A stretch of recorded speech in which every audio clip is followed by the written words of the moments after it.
Welcome, all my fellow Washington brother and sister. I am your man and resident Washington football team fan, Lou. Thank you for joining me here on the Washington Football Report Live. So,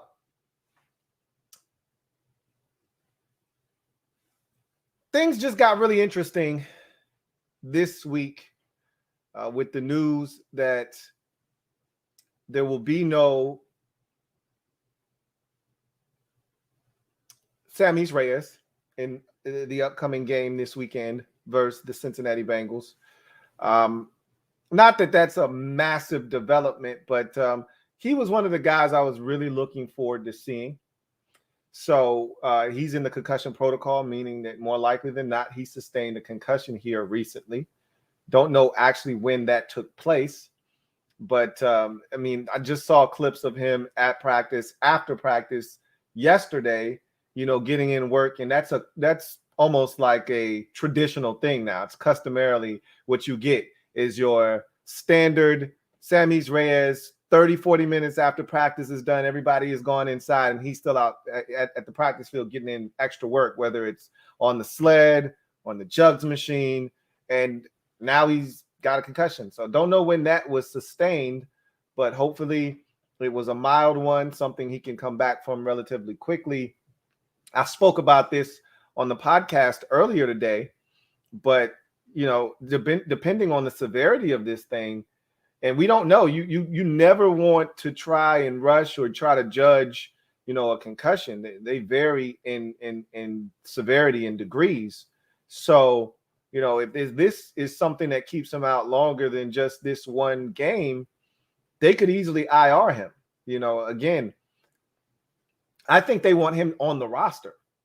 But if they have an out that they can take, similar, and I always bring up Cam Sims because I think that's the greatest example we have of this organization recently, rather. I think that's the best example we have of this organization taking advantage of the ability to IR someone that has a minor injury that they can come back from. It doesn't need the entire year. When I think of IR, I'm thinking of a torn pectoral muscle. I'm thinking of a torn ACL or an Achilles injury. I'm thinking of something major that's either going to require tons of, surgery or tons of rest where you're not coming back anytime soon. Somebody turns an ankle in the final week of preseason, you don't have to IR them, but if they're not making your team and you don't want to expose them to the rest of the league, you put them on IR. And so we're getting towards the end of the preseason. Remember, there aren't 4 preseason games anymore. So he's going to miss the second preseason game in Sammis Reyes. And then he's going to play, we're hoping he's back in time for practice and then is able to play against the Ravens in week 3 of the preseason. But if he's not ready for that game, you're starting to get into that territory where they can start to think about maybe IRing him and going in a different direction at the tight end position. So that's something interesting to keep an eye on. Casey Toohill was on the side field again with the toe injury. Same can be said for Curtis Samuel on the side field. I'm anxious to see what they do with these defensive ends. We expect Montez Sweat to be back on the field this week, was not on the field last week, dealing with an illness. So I want to see with the rotation because James Smith-Williams obviously started last week. That's not his natural thing. He'll be probably the first guy off the bench. Not probably. He is the first defensive end off the bench. I want to see. We didn't really get a chance to see who was next because both of those guys came in at the same time. James Smith-Williams was in with the starters. And so when they brought in the second wave, it was just both 7th-round picks, William Bradley King and Shaka Toney. I want to see who's the next guy in. When James Smith-Williams comes in, who's he coming in with? Who's that next guy? That will give us a clear indication as to which guy is ahead of the other on the pecking order right now, because we really don't know per se. So I would love to see what's going to happen there. And, these are the things that I'm looking for, obviously. How soon does Jaret Patterson get in this game? He's been taking reps with the ones. How soon does he get in? Is he in on the first possession of the game? Is he in on the second possession? I think we're going to see the first team offense for a full quarter. I don't know if we need to see them any more than that. Again, everything is going to be fluid. It's just how they're playing. If they go 3 and out, they're going to be in there a lot longer. If they go like they did last week, have a drive that's productive, they get into scoring range, whether it's a touchdown or have to settle for a field goal, which I'm actually rooting for a damn field goal. I want them to get in the end zone, but I would love for them to end up in that range of a 51-yard field goal. I want to see Dustin Hopkins' ass out there kicking a field goal. I'm dying to see what he is going to be able to do, because this is important. Field goals are going to be big. Field goals don't win games, touchdowns do. You know the mantra, you know the motto. However, we need every point we can get, especially with the schedule that we're playing this year. It's not always just about the lack of points with field goals. It's a momentum swing. When you miss a field goal, not only are you not putting 3 points on the board, not only are you not finishing off what either was great field position or a productive drive or both, you're also giving up great field position to the other team who may not already need your help. You're playing Green Bay, you're playing Kansas City, you're playing Tampa Bay. They don't need your help. They don't need to start a drive at the 37-yard line. They don't need to start a drive at the 35. They don't need our help. So you have to put those through the uprights. And if you're trying to keep one of those types of teams down, maybe the first 2 possessions of the game, your defense was able to get off the field, and now you got a little bit of momentum. You put together a drive, you get a field goal out of it. It's 3-0. You're feeling good about yourself. You get off to a good start defensively, and then you miss a field goal, and now they get the football at the 34. That could be all they need to kickstart the offense. And next thing you know, 4 straight possessions of touchdowns, and now it's 28-10 before you blink. So field goals are huge, not just because of the points that they put on the board or the lack thereof sometimes, but it's also a momentum swing in games. It's field position. There's so many things that come of missed field goals or making them. So I want to see him kick the football, but I want to see what they decide to do. I assume that we're going to get DeAndre Carter on punts again. I think it's his job to lose, and I think he's going to make the football team, barring any kind of catastrophe. He's slated to make the team right now as the 6th receiver. I'm not counting AGG out yet. I don't think he's making this football team. As of right now, he's on the outside looking in. But if the only thing that could save AGG at this point is if he comes on strong the final 2 preseason games, right? And that, I think, has to happen in conjunction with someone else stepping up. That someone could be Jarrett Patterson. I know a lot of you would like it to be, on punt returns, to give them, because they already got Danny Johnson on kickoff returns. So they feel comfortable. Danny Johnson's making the football team. So they already feel comfortable with kickoff returns. Now the question becomes, who's going to field punts for us? We like DeAndre Carter a lot. If we can find someone to do what it is he does, then we may be able to take his spot at receiver and give it to AGG. I just think ultimately AGG's on the practice squad, and at some point we'll see him throughout the course of the season, but I don't think they want to get rid of him. I think he'll be one of the final cuts. They really don't want to expose him. Like, you cut guys early that don't have a chance to make your football team, and you're not interested in keeping the guys. The guys that you cut during those final wave of cuts, those are the guys that you want on your practice squad. That's why you hold on to them for so long, because you want to continue to work with them, and you want to make sure that nothing else crops up, throughout the course of camp and the preseason, that no injuries happen where this guy may have to slide in and he may ultimately be on the roster now. But you view those guys as an extension of your roster. Those 10 to 12 guys that end up on the practice squad, they're an extension of your roster. So if something goes down, because again, you're going to run through at least 5 to 7 of your practice squad guys throughout the course of the season. Injuries are going to take place. It's a war of attrition in the NFL. It's not a sprint. It's rather a marathon. So you're going to tap into that practice squad at some point during the course of the season. You're hoping, later in the season and not sooner rather than later. And you're hoping it's not for a long period of time. But eventually you're going to have to tap into that practice squad. So I think they want to keep AGG close to the vest because they want to continue to work with him. They want to be able to reach out and grab him when they need him, to pull him up, because God forbid something happened to Cam Sims. We have no more hype on this team. He's the last guy. It's AGG. A lot of you want to run him out of town. He stinks, this, that, and the third. You don't want to give him a chance. But God forbid something happened to Cam Sims. We have zero height, guys. Okay? Like, you guys have to start thinking about this thing big picture-wise and stop thinking in this little, small, tight bubble. Okay? You get rid of AGG, you got no more height. None. Zero. Okay? You got no more receivers taller than 6'1". And that might be a stretch if you want to call De'Ami Brown 6'1". De'Ami Brown 6 feet. Terry's 6 feet. Okay? You got nothing else.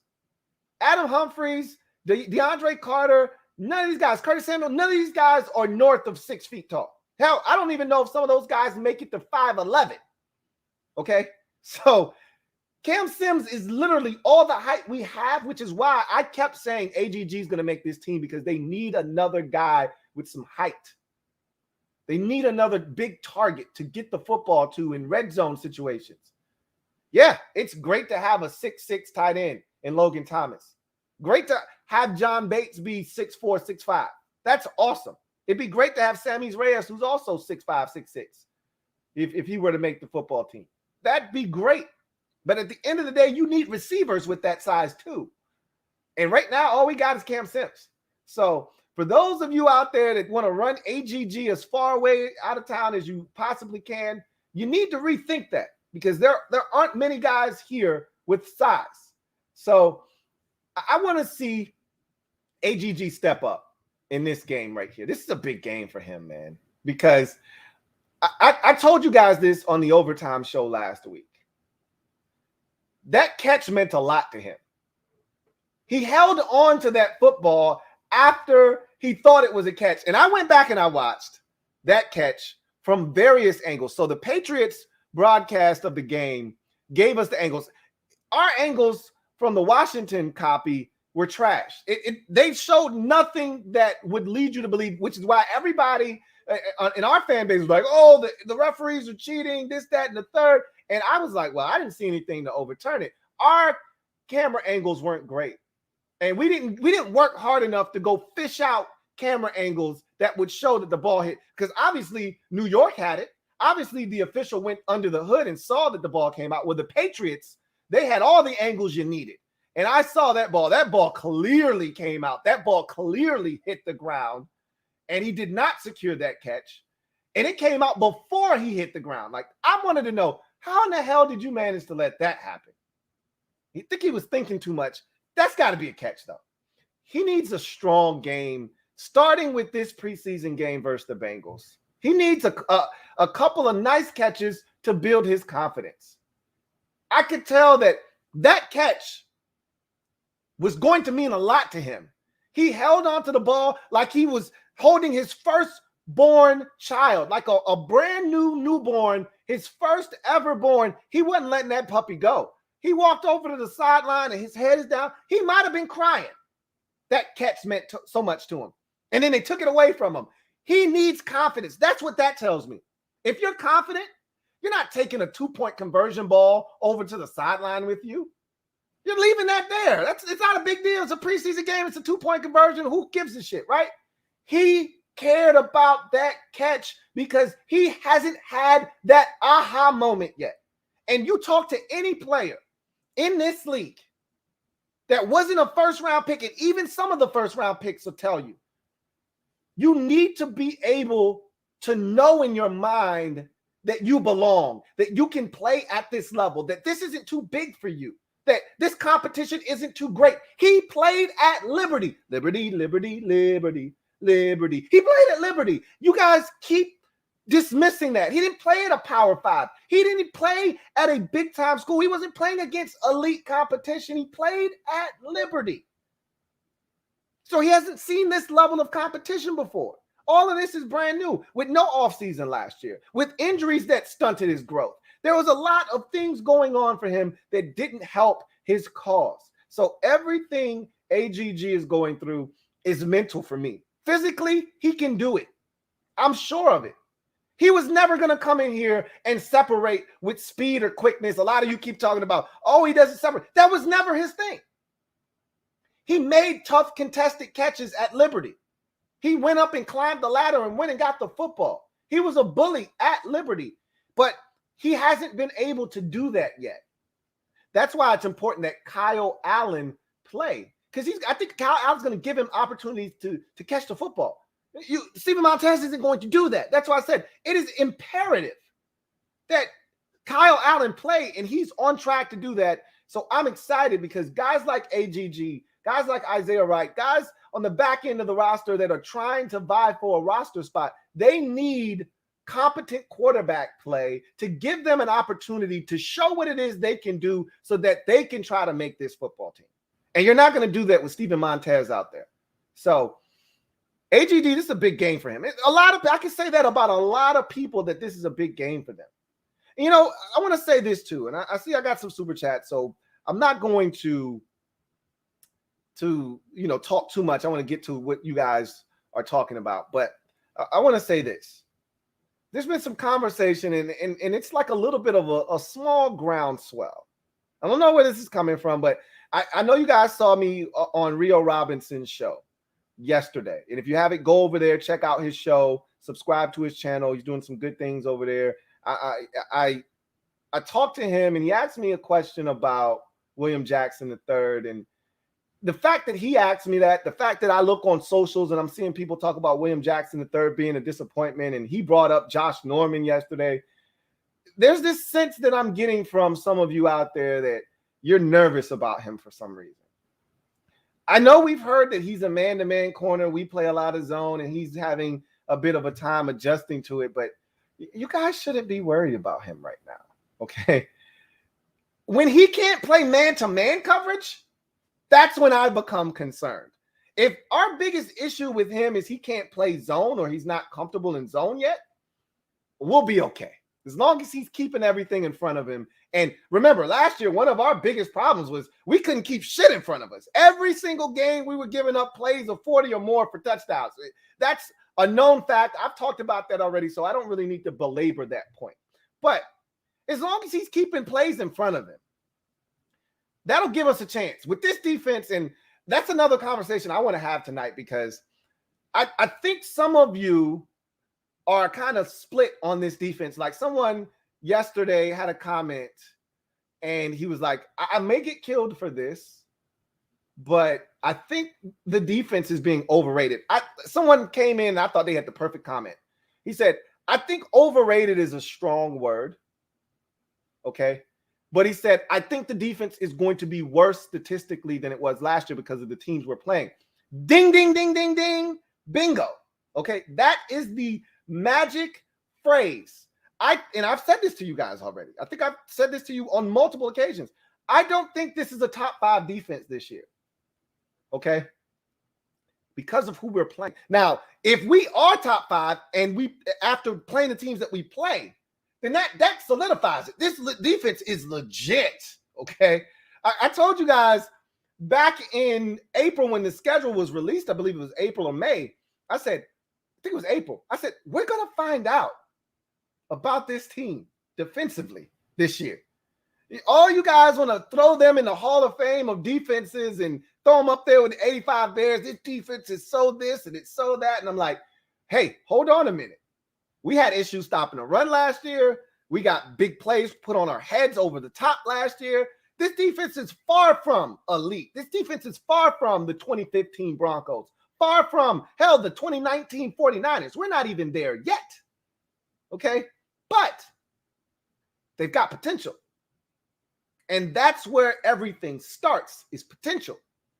And then you work from there. And we like the pieces that we've assembled. We still probably need a couple more. But the requisite parts that are necessary to become an elite defense are there. It's about the execution, but more importantly, it's about the consistency. That was my biggest issue with the defense last year. It was inconsistent. We had games where we looked lights out. That game against San Francisco might have been the biggest defensive gem of the year. Now, again, it's Nick Mullins, man. I mean, I don't know if it gets much worse than that in terms of starting quarterbacks, but it was Nick Mullins. I don't care. Dominate Nick Mullins. That I can't stress this enough. People complain about preseason games and they talk about, well, that was against the 2s and the 3s. What do you want the person to do? Not dominate because it's the 2s and the 3s? No, kick their ass. They put the 2s and 3s out there. Bless them. Well, it's Nick Mullins. Bless his ass then. Well, we did. That was fun to watch. The Steelers game in the second half. That was a defensive masterpiece. Now, we got away with some stuff in that game. John Bostic is coming out on a 4th down late to the field, gets smoked by the running back, and Ben just overthrows him.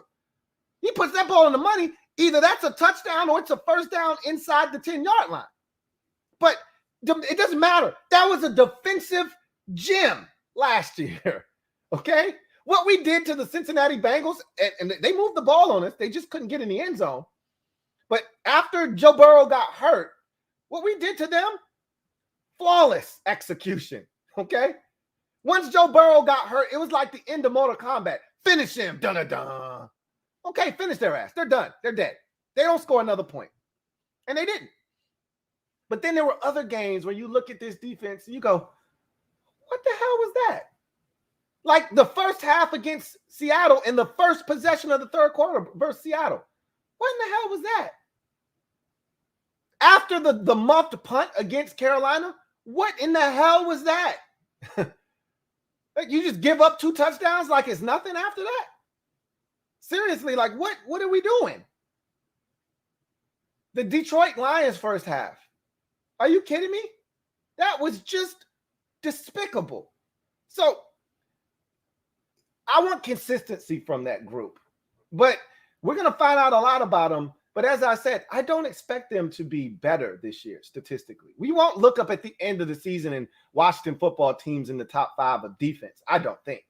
Not with Brady and Rodgers and Mahomes and Herbert and Ryan and Wilson and all of these guys on the list of teams we played. Dak Prescott, twice. I don't see us being, and Josh Allen, I don't see us being in the top 5. That said, if we're the 9th or 10th or 11th rated defense in the league playing those teams, it's almost like you're on a curve, a graded curve. It's almost like you're taking AP courses and everybody else is taking regular classes. And you're in high school. If you're taking AP courses and you get a C in that class, that's the equivalent of an A in a regular course, right? So if we're ranked 11th in the league in defense with this schedule, shit, that's good for like 2nd or 3rd in the league, if you ask me. Okay, it's not the same.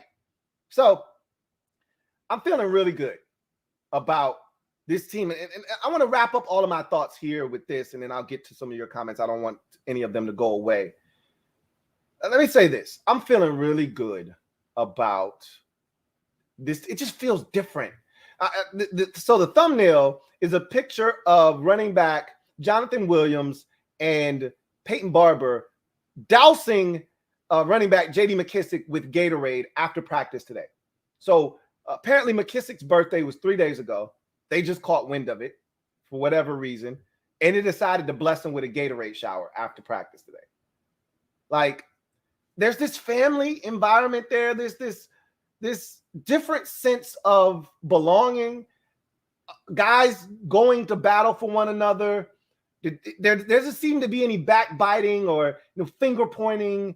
In past years, it always felt like at any moment something could go awry. Like last year, I felt like Dwayne could go awry and there could be finger pointing in the locker room and dissension between people that want Dwayne on the field or people that want to go with Alex or Kyle Allen. I always felt like that was bubbling underneath the surface. You know what I mean? The year before that, it was a mess. Jay was here for the first 5. He gets fired, and then it was a mess. We wanted Dwayne in. They wouldn't put him in. They finally put him in. It was a catastrophe.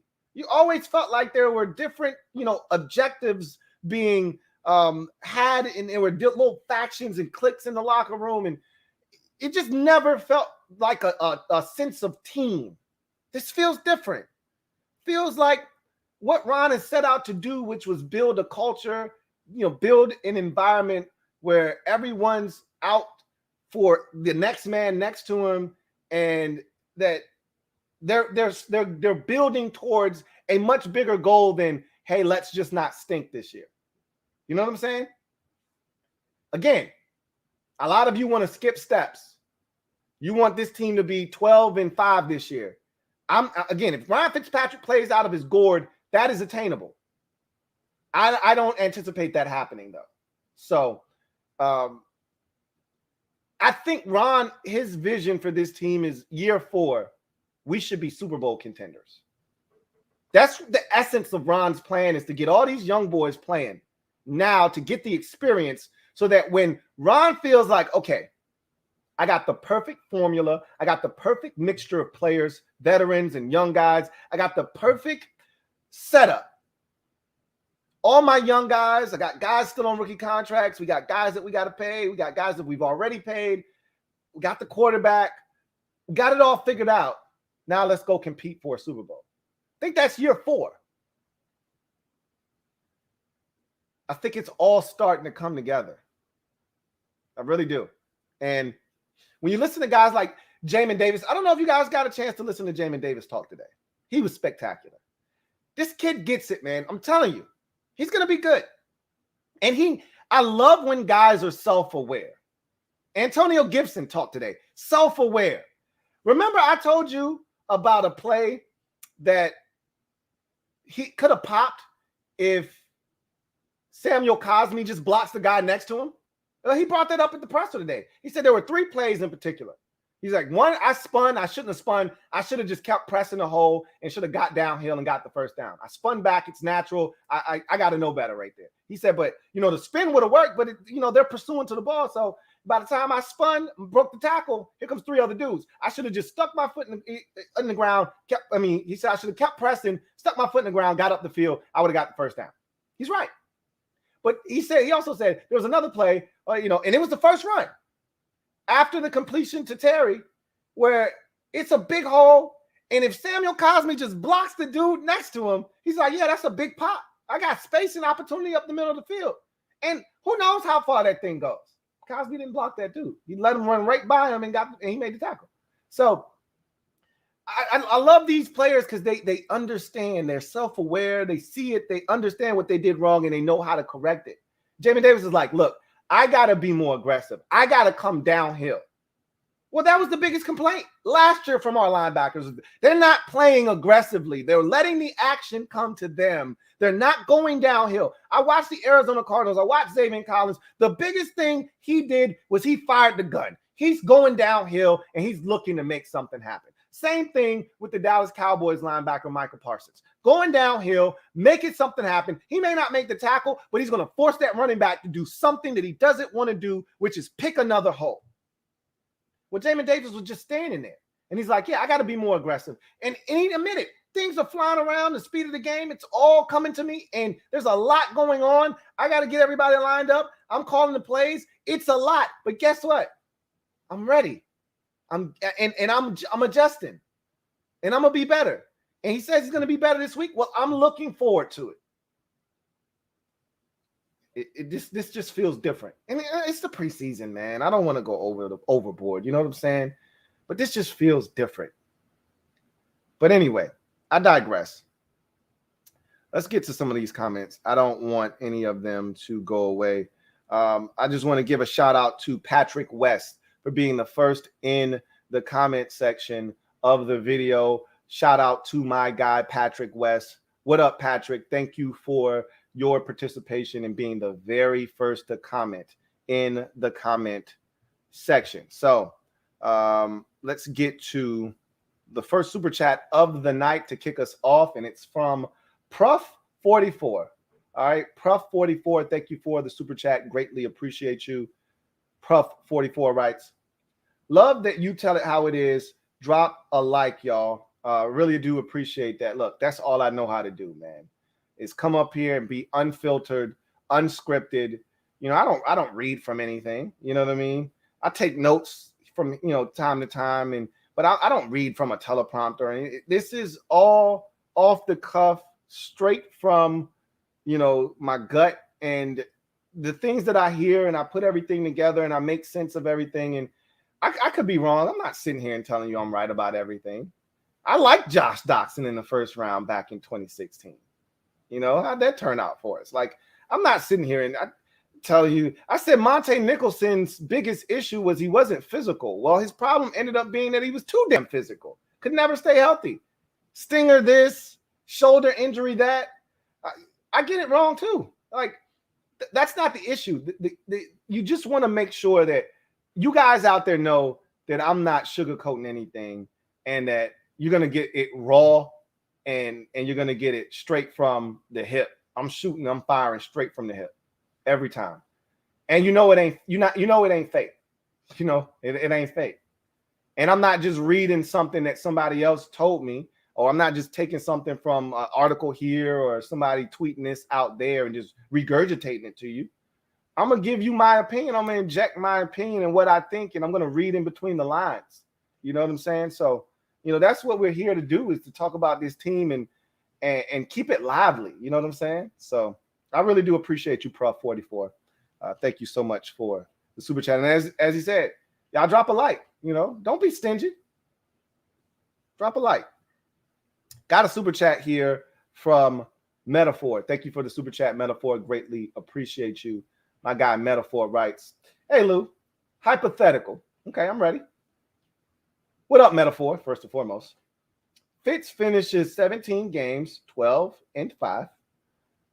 Washington football team, he says, wins a playoff game. Ron, 1, moves on to get a QB. 2, gets a QB, but Fitz is number 1, or 3, all in on Fitz. So there's no scenario in where Ron and company are all in on Fitz. That's dead. So we can take 3 away from the equation. I think number 2, if we go 12-5 and win a postseason game, there is no way in hell Fitz isn't back next year. Okay, so I think 1 is out of the equation. You don't win 12 games and then kick him to the curb. Like what the Vikings did is rare, which is they went, I think, 12-4 with Case Keenum, went to the NFC Championship game, lost in blowout fashion to the Eagles, and they decided, well, Case Keenum was the reason we lost, so we're going to upgrade to Kirk Cousins, and thought that would put him over the top. That's rare, though. You win, double-digit games, and you get your team all the way to the divisional round, which is what you suggested by winning a playoff game. Oh, no. He'll be back. Keep in mind, Washington hasn't won more than 10 games since 1991. They haven't won more than 10 games in a regular season since 1991. And they haven't won a postseason game since 2005. So if you think they're going to move on from the guy that helped them achieve all of that, you're sadly mistaken. So he would definitely be back in your hypothetical. 12-5, playoff berth, and victory. He'd be back. I don't think that stops Ron from going after his quarterback, however. So in that scenario, I think number 2 would be the most apt in terms of answers to your hypothetical, that you keep Fitz. He's clearly the number 1, but you bring on the young guy to learn and you move forward that way. Now, you could easily see a situation in a scenario where Ron just says, hey, let's just run it back. We like all the quarterbacks in the room, all of them, with the exception of Kyle Allen, who is on the last year of his rookie contract. They had an option to tender him, and they did. So they brought him back. Everybody else is on the contract next year. Well, they would have to bring back Fitz. He signed a 1-year deal, so they would have to probably orchestrate another 1-year deal with Fitz. Heineke is here for at least another year. I think he signed a 2-year deal. So they could theoretically say, hey, let's just run it back. It's not costing us a whole hell of a lot of money. Let's just run it back. 1 more year. See what happens. But more likely than not, they'd say, all right, let's bring Fitz back. We can let Kyle Allen walk. Bring back Heineke and draft a young boy. That would be the more likely scenario if your season, your hypothetical, came to fruition. So it's a good hypothetical. That's a best case scenario for the season. I mean, I don't think it could get any more, better than that. With the schedule we're playing, to win 12 out of 17, That not only was Fitz playing outstanding ball, but the defense and everything else, special teams, all of it, they were really in unison and in sync with one another and playing at an extremely high level. And you're not going to win all of the games against those top-tier quarterbacks and teams, but you won your fair share. And also what 12-5 would represent is that you didn't lose to anybody on your schedule that you were supposed to beat. That meant that the New Orleans Saints, who I don't think is going to be all that good this year, and the Atlanta Falcons that I think could actually struggle, teams like that, you took advantage of them. You know, in the division, if the Dallas Cowboys or the Giants or the Eagles stink, you take advantage of those teams and you go 5-1 in the division or 4-2 or something along those lines. So if we go 12-5, more likely than not, we went 5-1 in the division, because with our schedule, there's no way you're going to go 4-2 in the division and then only lose 3 other games when you've got Brady, Allen, Mahomes, Rodgers, all these guys on the schedule. There's no way you're only going to lose 3 games to that schedule of guys, and Wilson and Herbert and Ryan and all those guys that are on that list. It's hard for me to fathom us only losing to 3 of those quarterbacks. So it'd be hard. You'd be hard pressed to go, 4-2 and end up 12-5. You'd have to go, 5-1 in the division, 6-0 in the division to go 12-5, more likely than not. But again, we'll see what happens. Thank you for that super chat. That was a really good hypothetical metaphor. Got one here from Lamarick Anderson. Excuse me, Lamarick Anderson. Thank you for the super chat, Lamarick Anderson, my guy, LA. Really appreciate you. Who writes, what up, Lou? What up, Lamarick? Says, hypothetically speaking, if you're Ron and Jaret Patterson is looking better in practice than AG, what do you do? I don't think that's possible. I don't think that you're going to swap out a 6 foot, 230-pound running back that you feel like has Christian McCaffrey capabilities for a 5'7" undrafted rookie that, is doing some good things, but there's no way. So here's my thought process. Even if Jaret Patterson is a more natural runner, which he probably is because he's been a running back his entire life, and Antonio Gibson has not. Even if that's the case, the upside on Jaret Patterson isn't anywhere near the upside on Antonio Gibson. This is evident by what we saw from Gibson in his rookie season without him ever having played running back before. The man had 12 touchdowns last year on the ground without ever having played running back before. If he doesn't get hurt, he's probably going to end up with anywhere from 16 to 18 touchdowns on the season. He didn't play against the 49ers. He didn't play against the Panthers. Well, he didn't play against the Seahawks. He really didn't play against the Steelers either. So to think that he's just scratching the surface, I know it's a hypothetical. It's hard for me to wrap my brain around hypotheticals that I just don't see coming to fruition. It's just hard for me to do that. But even if that were the case, he'd have to be significant. I'm talking about Antonio Gibson is leaving so much meat on the bone, you could feed a whole family of 5 for them to think about doing something like putting Jaret Patterson in over Antonio Gibson. He'd have to be leaving so much meat on the bone, he could feed a family of 5, meaning he's not eating shit. He's not eating anything in that bucket. No thighs, no breasts, no legs. He's leaving all the meat on the bone. That's the only way that they would look at Antonio Gibson and say, he's the problem, get him out, put Jaret Patterson in. And even if that were the case, he's not the next guy up, is Jaret Patterson. There's still J.D. McKissic. There's still Peyton Barber before we even have the conversation about Jaret Patterson. So even if that was a thing, he's not the next man up. So it wouldn't be if Jaret Patterson's better than AG, better than Gibby. It'd be, what if Jaret Patterson's better than J.D. McKissic? That's probably more on par with, all right, what do we do if he's better than J.D. McKissic and we're not getting as much value out of McKissic as we did a season ago when we were checking the ball down on every other snap. Then that's when you can have a conversation. I don't think we have that Antonio Gibson conversation, though. Thank you for the super chat, Lamarick Anderson. Hunter Hodovic, thank you for the super chat. Greatly appreciate you. My guy, Double H, writes, Sup, T? Sup, Hunter? Appreciate you joining me on the podcast earlier today.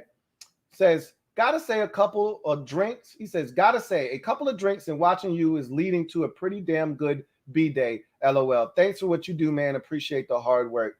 Hey, no problem. And again, once again, y'all, if y'all out there, y'all listening, just send my man Hunter some happy born day love. It's his 24th born day of his life, and he is out there enjoying himself. So if you have just a space in your heart, just a little bit of kindness for my guy, Double H, shoot him a happy birthday, happy born day in the comment section. Let him know he's loved.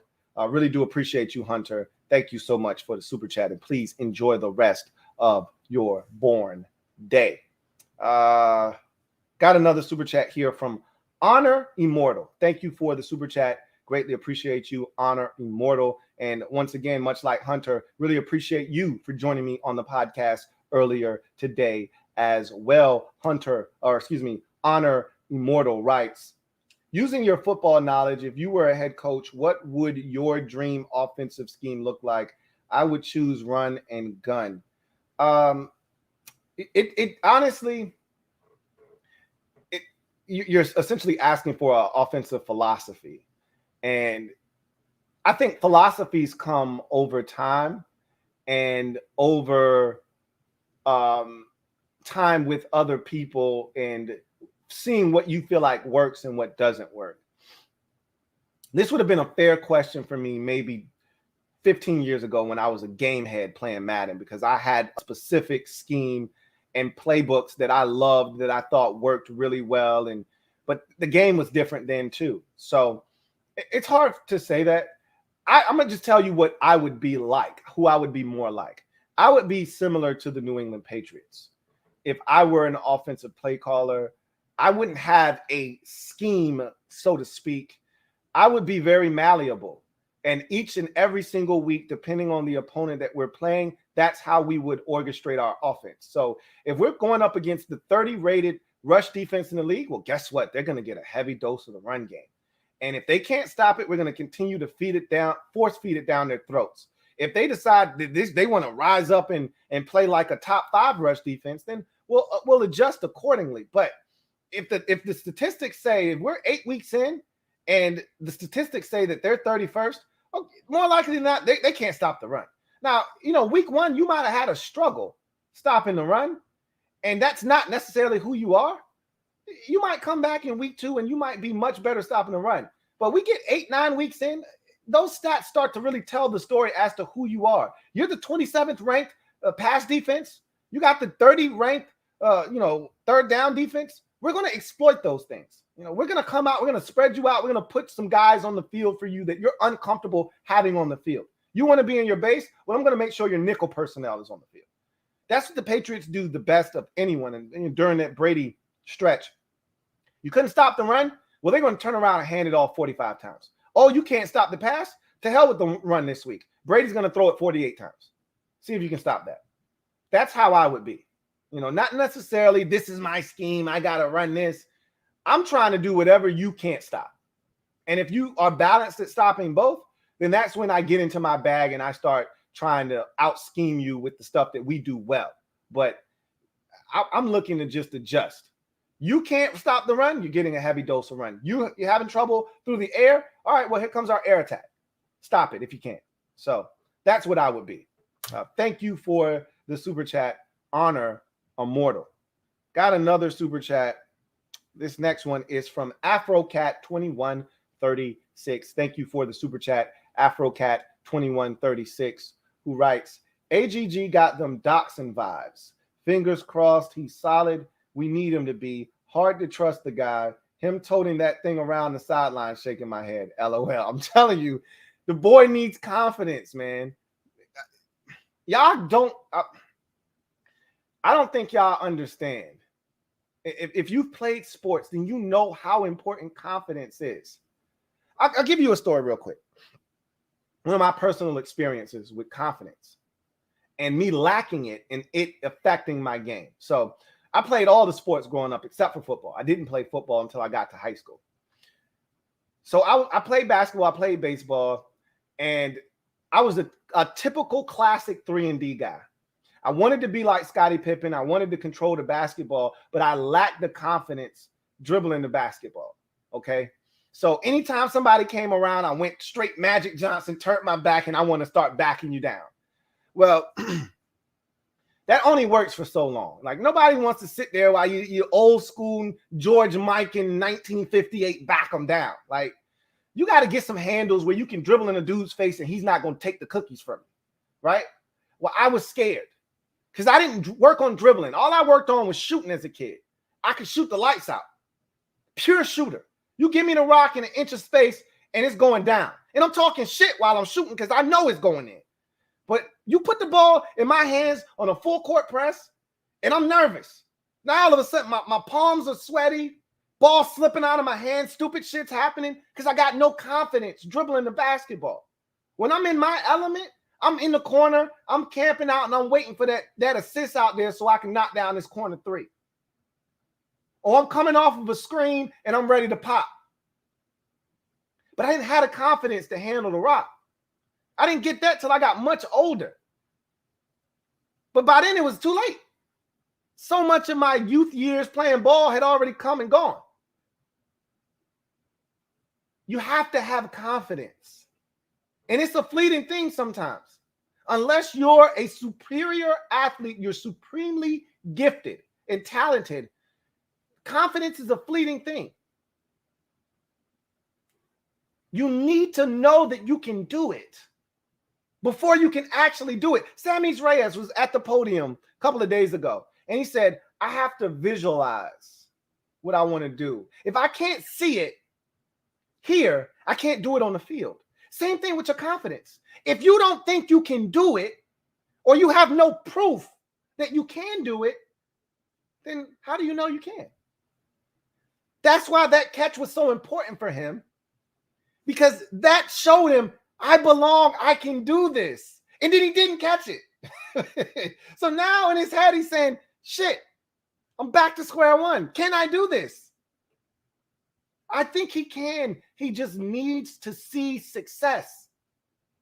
He just needs to see success. You guys are too quick to want to give up on people. I don't want to compare him to Josh Doctson. Why? Because Josh Doctson didn't love football. I don't get those vibes from AGG. Josh Doctson didn't love the game. He loved what the game could provide for him. He didn't love football. AGG loves football. I've listened to him talk. I know he wants this. He wants it bad. Now he's just got to go out and do it. It's early. The guy had no OTAs last year. The guy got hurt in training camp. He had limited game experience in the preseason. He finally gets healthy. He plays in a couple games. He gets hurt again. And you guys want him to just show up and just ball? Where they do that at? Show me. I need to know. He needs time. He's in his second year. This isn't year 4 of AGG. It's year 2. And year 1 was a red shirt. And you guys want to run him out of town already? I'd hate to be in a company with you as the boss. God forbid I mess up on the first week of the job. God forbid. And then my wife gets pregnant or she gets ill and I got to go home and I got to take care of her. And then I come back to work and you tell me, hey, I got to catch up with everybody else and I got to perform at a super high level or you're going to fire me. That's essentially what y'all are saying is, look, you haven't had a lot of time on the job and you haven't had a lot of on-the-job training, but we don't have time to teach you. You just got to come in here and you got to ball. And if you don't, we got to get rid of you. Sucks to be you. That's not what this is supposed to be. They spent a 4th-round pick on this guy because they feel like he has talent. They're not wrong. The only thing that he's lacking is confidence. When the confidence catches up with the talent, we have something here. We'll revisit this conversation when AGG is making some big-time grabs for this football team. But a lot of you out there, you're too quick to give up on guys. I mean, you could never have been in the 90s. You could have never been a fan in the 90s. A lot of you. And a lot of you who are talking about AGG's trash, we got to get rid of him. You can't be any more than 24 years old. You're probably 19, 20, 21, somewhere in there. Because it shows me that you're a part of this generation. What is it called? Gen Z? What the hell is the generation? I don't know what the hell. I don't keep up with the shit anyway. But it's this social media, culture that we've cultivated where we want instant gratification. Everything right now, right now, right now. Guy doesn't perform right now, right now, right now. He stinks.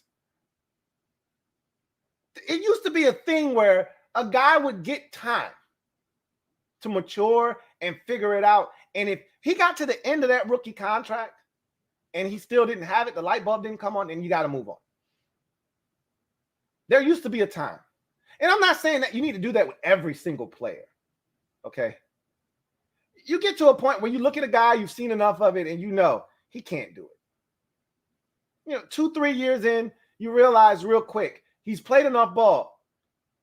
But generally speaking, if we're talking about a guy after 3 years and knowing he can't do it, that's because we watched him in his first year, his second year, and his third year. We didn't see AGG at all last year. How could you guys make the determination that he stinks?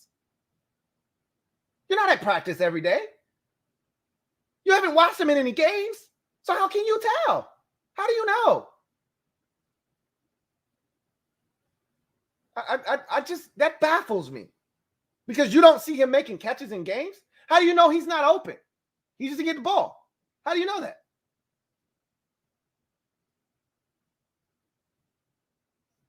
I mean, some of this stuff is mind-boggling. But at the end of the day, he doesn't give me Josh Dotson vibes, Afro Cat. I don't see that. I said this earlier. I think this was on the podcast, actually. If he doesn't succeed in Washington, it won't be because he's Josh Dotson. It'll be because he's Devin Thomas. He's just not very good. It won't be because he doesn't care. It's because he's not very good. I'm not putting that on him, though. I'm not putting that on him. I think he's got a chance. Thank you for the super chat, AfroCat2136. Got another super chat. This one's from Kevin the PRF. My guy Kev, what's up? My guy Kevin the PRF writes, I want a wash on de-sacrifice a few spots of second-rated pass D, improve the 14th rated run D, still top 3D if you can't run on us. So he says he wants a wash on the defense. Sacrifice a few spots of a second-rated pass defense, so, maybe down to 6. Bring up the 14th rated rush defense to, say, maybe 10 or maybe 9. And he says you're still a top 3 defense if you can't run on us.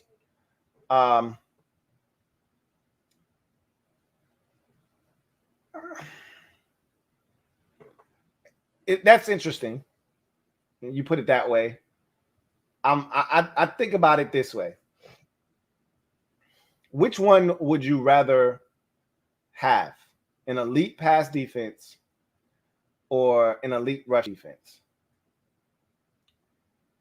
In today's NFL, honestly, I'd rather have the elite pass defense. Now, hear me out. There's nothing more frustrating than getting gutted on the ground because it's endless and it's painful and it eats up the clock and there ain't a damn thing you can do about it. That said, we were awful at times, but it wasn't to the point. It wasn't like the Marion Barbarian Sunday night game against the Cowboys where he literally had like an 8-minute drive where he just gutted us and we couldn't stop him. It wasn't like that last year. There were times where we got gutted. The Browns game in the fourth quarter was hard to watch. You know, that Buccaneers game at times in the playoffs, that was tough to stomach. You know, there were some games, Carolina early in that game, which was, come on, man, seriously? We can't stop the Panthers from running the ball on us? But all in all, points come through the passing game a lot of times. And that's why we had a chance in a lot of games. You know, you had to be a really good rush offense to get us too. It wasn't like the Steelers were one of the worst rush offenses in football. We smothered them. Like, you couldn't just be any Joe Schmo rush offense and think you was going to run it on us, which I think that 14th overall rush ranked defense kind of speaks to that. If you were good, you could get us. But I'd much rather have the second-rated pass defense, because I just talked about the quarterbacks we're playing. If you're second-rated in pass defense, that means you had at least a modest day against Allen and Mahomes and Wilson and Rodgers. You held it down in at least 2 of those games, not more. That's going to give you a chance to win. You know, if you can't stop the pass, you're going to give up, 35 and 40 at least once or twice throughout the course of the season. You get a hot team clicking on all cylinders, you can't stop the pass. And I'm not saying that we would go from second to the bottom of the league, but I know where you're coming from. You know, you slide back to 8th pass defense-wise, you slide up to 8th rush defense-wise. That's a top 10 defense. I really want the pass defense to remain one of the best in football, because that's how you win games in this league. We got to be better at stopping the run, but I don't want it to come at the expense of stopping the pass. If we were damn near dominant stopping the pass last year, and you know what's crazy is that we were second rated in the league in pass defense, with giving up about 7 plays of 40 yards or more in the pass game last year, which is insane that you would still be that high in pass defense, giving up the amount of plays of 40 yards or more that this defense gave up last year in the air. But that just goes to show you that we played some really bad quarterbacks and we took advantage of them, and we didn't give up a lot outside of those big plays. We didn't give up a ton. I want to keep it that way. So, but it's going to be a lot tougher to do that this year with the quarterbacks that we play. So I know where you're coming from. The rush defense has to be better, period, end of discussion.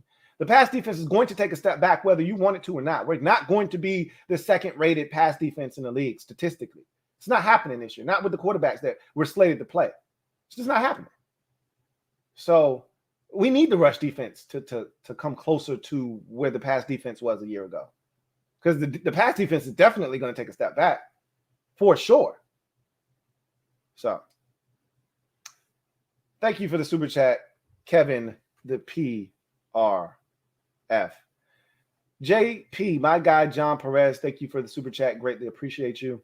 My guy, John Perez, writes, we see the culture change on the practice field as well. Guys actually enjoyed practicing and being around the coaches. We're not seeing that in 2019. I can't vouch for guys enjoying practice. I'm not there. I don't know if anybody truly loves practice. I remember playing football. I hated practice. I loved game days. Practice was the worst, but you got to do it. And that's in any sport. I actually didn't have a problem with baseball practice, but it became monotonous after a while. But at the end of the day, practice is practice. I don't know of anybody that truly loves and enjoys practice. But that said, I do think that guys enjoyed this staff. It took them a while to warm up to this staff, because when you're used to other guys and the way that they teach things, and then you have a new group come in and they tell you that everything you've learned to this point is wrong and this is the way to do it, that's hard to accept. And there was some pushback from some of the players on this team initially. But we've gotten over that hurdle. And I think that, the staff has really endeared themselves to these players. And I think the feeling is mutual. And I think we've cultivated an environment where guys trust the coaching that they're getting. And we couldn't say that before. You didn't always trust the coaching that was being done. And there were always questions about, is this guy doing it right? Is that guy? Because why aren't we seeing players develop? here in Washington? Why do guys have to go somewhere else to play their best football? You feel like now Logan Thomas is a great example. You know, we got the best out of him last year, and a lot of that goes to tight ends coach Pete Hainer. Like Ron said, I want teachers. I want guys that can teach the game. And he has a lot of that here. So, you know, we used to laud and praise. I wasn't the biggest Bill Callahan fan. You guys know that. I told you. I thought he was overrated. We would give Callahan all this credit.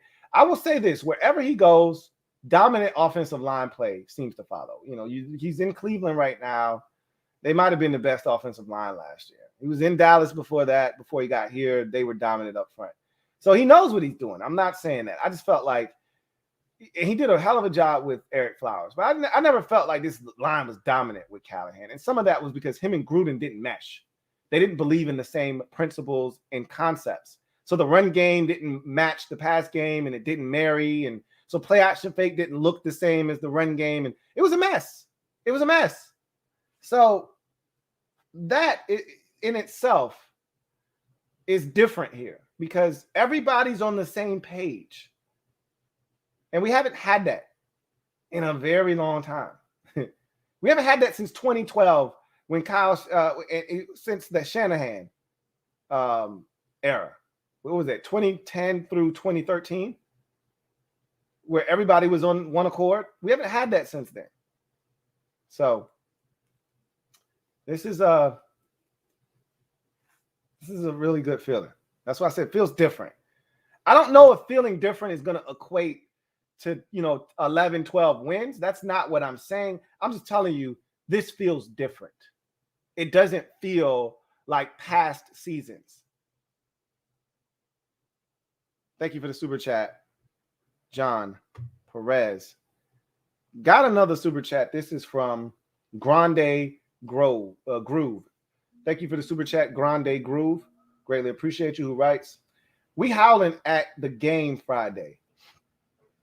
Do your thing. I was adamant. And I don't do too much on the name because I honestly don't care. But I have to say this, and I said this on Rio's program yesterday. I saw the interview, somebody sent it to me on Twitter with Annie Agar and Ron Rivera in the golf cart. And she asked Ron about a name that he thought was a cool name, the best name or whatever. And Ron's like, what I think is pretty cool? Red Wolves. I think that's a really cool name. I think it's something that's gained a lot of traction with the fans. And I like some of the imagery and stuff like that. And I was like, Ron, since he got here, Ron told us this from the jump. I'm a straight shooter. I don't sugarcoat anything. I'm going to pretty much tell you how I feel. Like Ron has told the media, I purposefully don't get the injury report until after I talk to y'all so I don't have to tell y'all shit. Like Ron is pretty much black and white. That's why I love him. Because they're in much gray area with Ron. He's going to tell you how he feels. Sometimes you're like, I wish you wouldn't have done that, Ron. But it's Ron being Ron. I love it. Because I know exactly what Ron is saying, and I know how he feels. I don't have to guess. So when Ron says that, keep in mind, Ron just stepped to the podium yesterday or the day before yesterday, and he said, what's pretty neat and cool? They actually asked my input on this whole process about the name and the rebranding. And so to have some input is really cool. The fact that he mentions Red Wolves is a cool name that he really likes and that he's got input, I can't help but say to myself, there may be something there. Like that's not remiss on my, on me. Like, that's not something that I just glance over like, interesting, and keep it pushing. Like I'm taking notes on that and I'm saying, interesting. I really feel like Red Wolves is back in the mix. And I already think the name has been chosen, by the way. I think I've said this already, but I'll say it again. They've already picked the name. That video that just came out, the Making the Brand video, I think it was episode 3 or whatever. And they're sitting at the end and they're like, it's down to 3 and it's beep and it's beep. And what do you think about beep? And I'm like, really, guys? No. That name was chosen a while ago. If you're rolling it out in 2022, which is next year, and just think about this for a second. 2022 is 4 months away. You're not still in the process of choosing a name if you're rolling it out in 6 months from now. At the end of the Super Bowl, as we get closer to the start of the new league year, that's when they're going to roll that name out, February or March, somewhere in there. You're not still mulling over names at this point. You got to dot all these I's, cross all these T's. You got to make sure you got all the trademarks. You got to make sure you have all the things you need, all the imagery. Everything has to. You're not still mulling over a decision on a name if you've got to do all of those things. Unless you already have the rights and the trademarks and the website and all the imagery for all of those things already. That could be the case too. Highly unlikely. Like I said from the jump, this is a ploy by the organization, and a good one, a damn good one, because we're so fractured as a fan base. We're so scarred that we need somebody to love us. And that's what Jason Wright has come in and done. He's come in and he's embraced us and he's wrapped his arm around us and he's told us it's going to be okay. And you know what? We want to include you. So we're going to make this an inclusive process. We want to make you feel like you've got some input and some say in this whole rebranding. The Redskins has been a part of your life and a part of our legacy and a part of your fabric as a fan for so long. And we just took that away from you. So we want you to feel like you're a part of the future of this franchise. So we're going to make you feel like you're a part of every single step of this process. Bravo. But I'm here to tell you that's bullshit. But I love it. It needed to be done. Fans need to feel like they're a part of this process. He didn't go to one of the best business schools in the country for no reason. Jason Wright knows what the hell he's doing. And he's doing a fantastic job of executing right now. I love Jason Wright. I love what he's doing. But mama ain't raised no fool over here, man. I know what you're doing. And that's okay that I know what you're doing. Still do it. It needs to be done. But at the end of the day, they know the name of this team already. Even if the name is Washington Football Team, they know the name of this team already. But they just want to make sure they bring everybody along for the ride. And that's cool. They needed to do that. But you know what kind of sells more than any of the stuff that they're doing? Winning. And Jason Wright knows that too. All of this stuff that they're doing off the field, you know, with public relations and all of the different things they've done from a social media standpoint with the content that they're putting out, it's been phenomenal. It's been more access for us fans, these mic'd ups that they've been doing, you know, these interviews Julie's been doing, all of these different, you know, this series that I just made, you know, making the, you know, brand, you know, all of that stuff. This is insight we haven't gotten in years, if ever. So they're reshaping the way they do things because they want to be all inclusive. They already know what the name of this team is, though. They got all the imagery, all of the things. And, you know, what's interesting is they put up a few images on the Jumbotron when they were asking the fans that they had for the interview for that show, that episode. And it wouldn't shock me if one of those logos is the new logo. I don't think it is. Much like they sent out a bunch of surveys and they had these random Joe Schmo names that will never be the name of this team. Again, you guys know where I'm going with this. At the end of the day, howl at the game on Friday. Why not? You might be on to something. That might be the name. We might be the Red Wolves. I think Red Wolves is back in play. I stand corrected. I told you guys every bit of a month and a half, maybe 2 months ago, anything with red is dead. Not so fast, my friends. As a wise man once told me, not so fast, my friends. I want to retract that statement. I think that Red Wolves is very much alive. Very, very much alive. I still don't think that's the name, but I do think it's alive. So Thank you for the super chat. Grande Groove.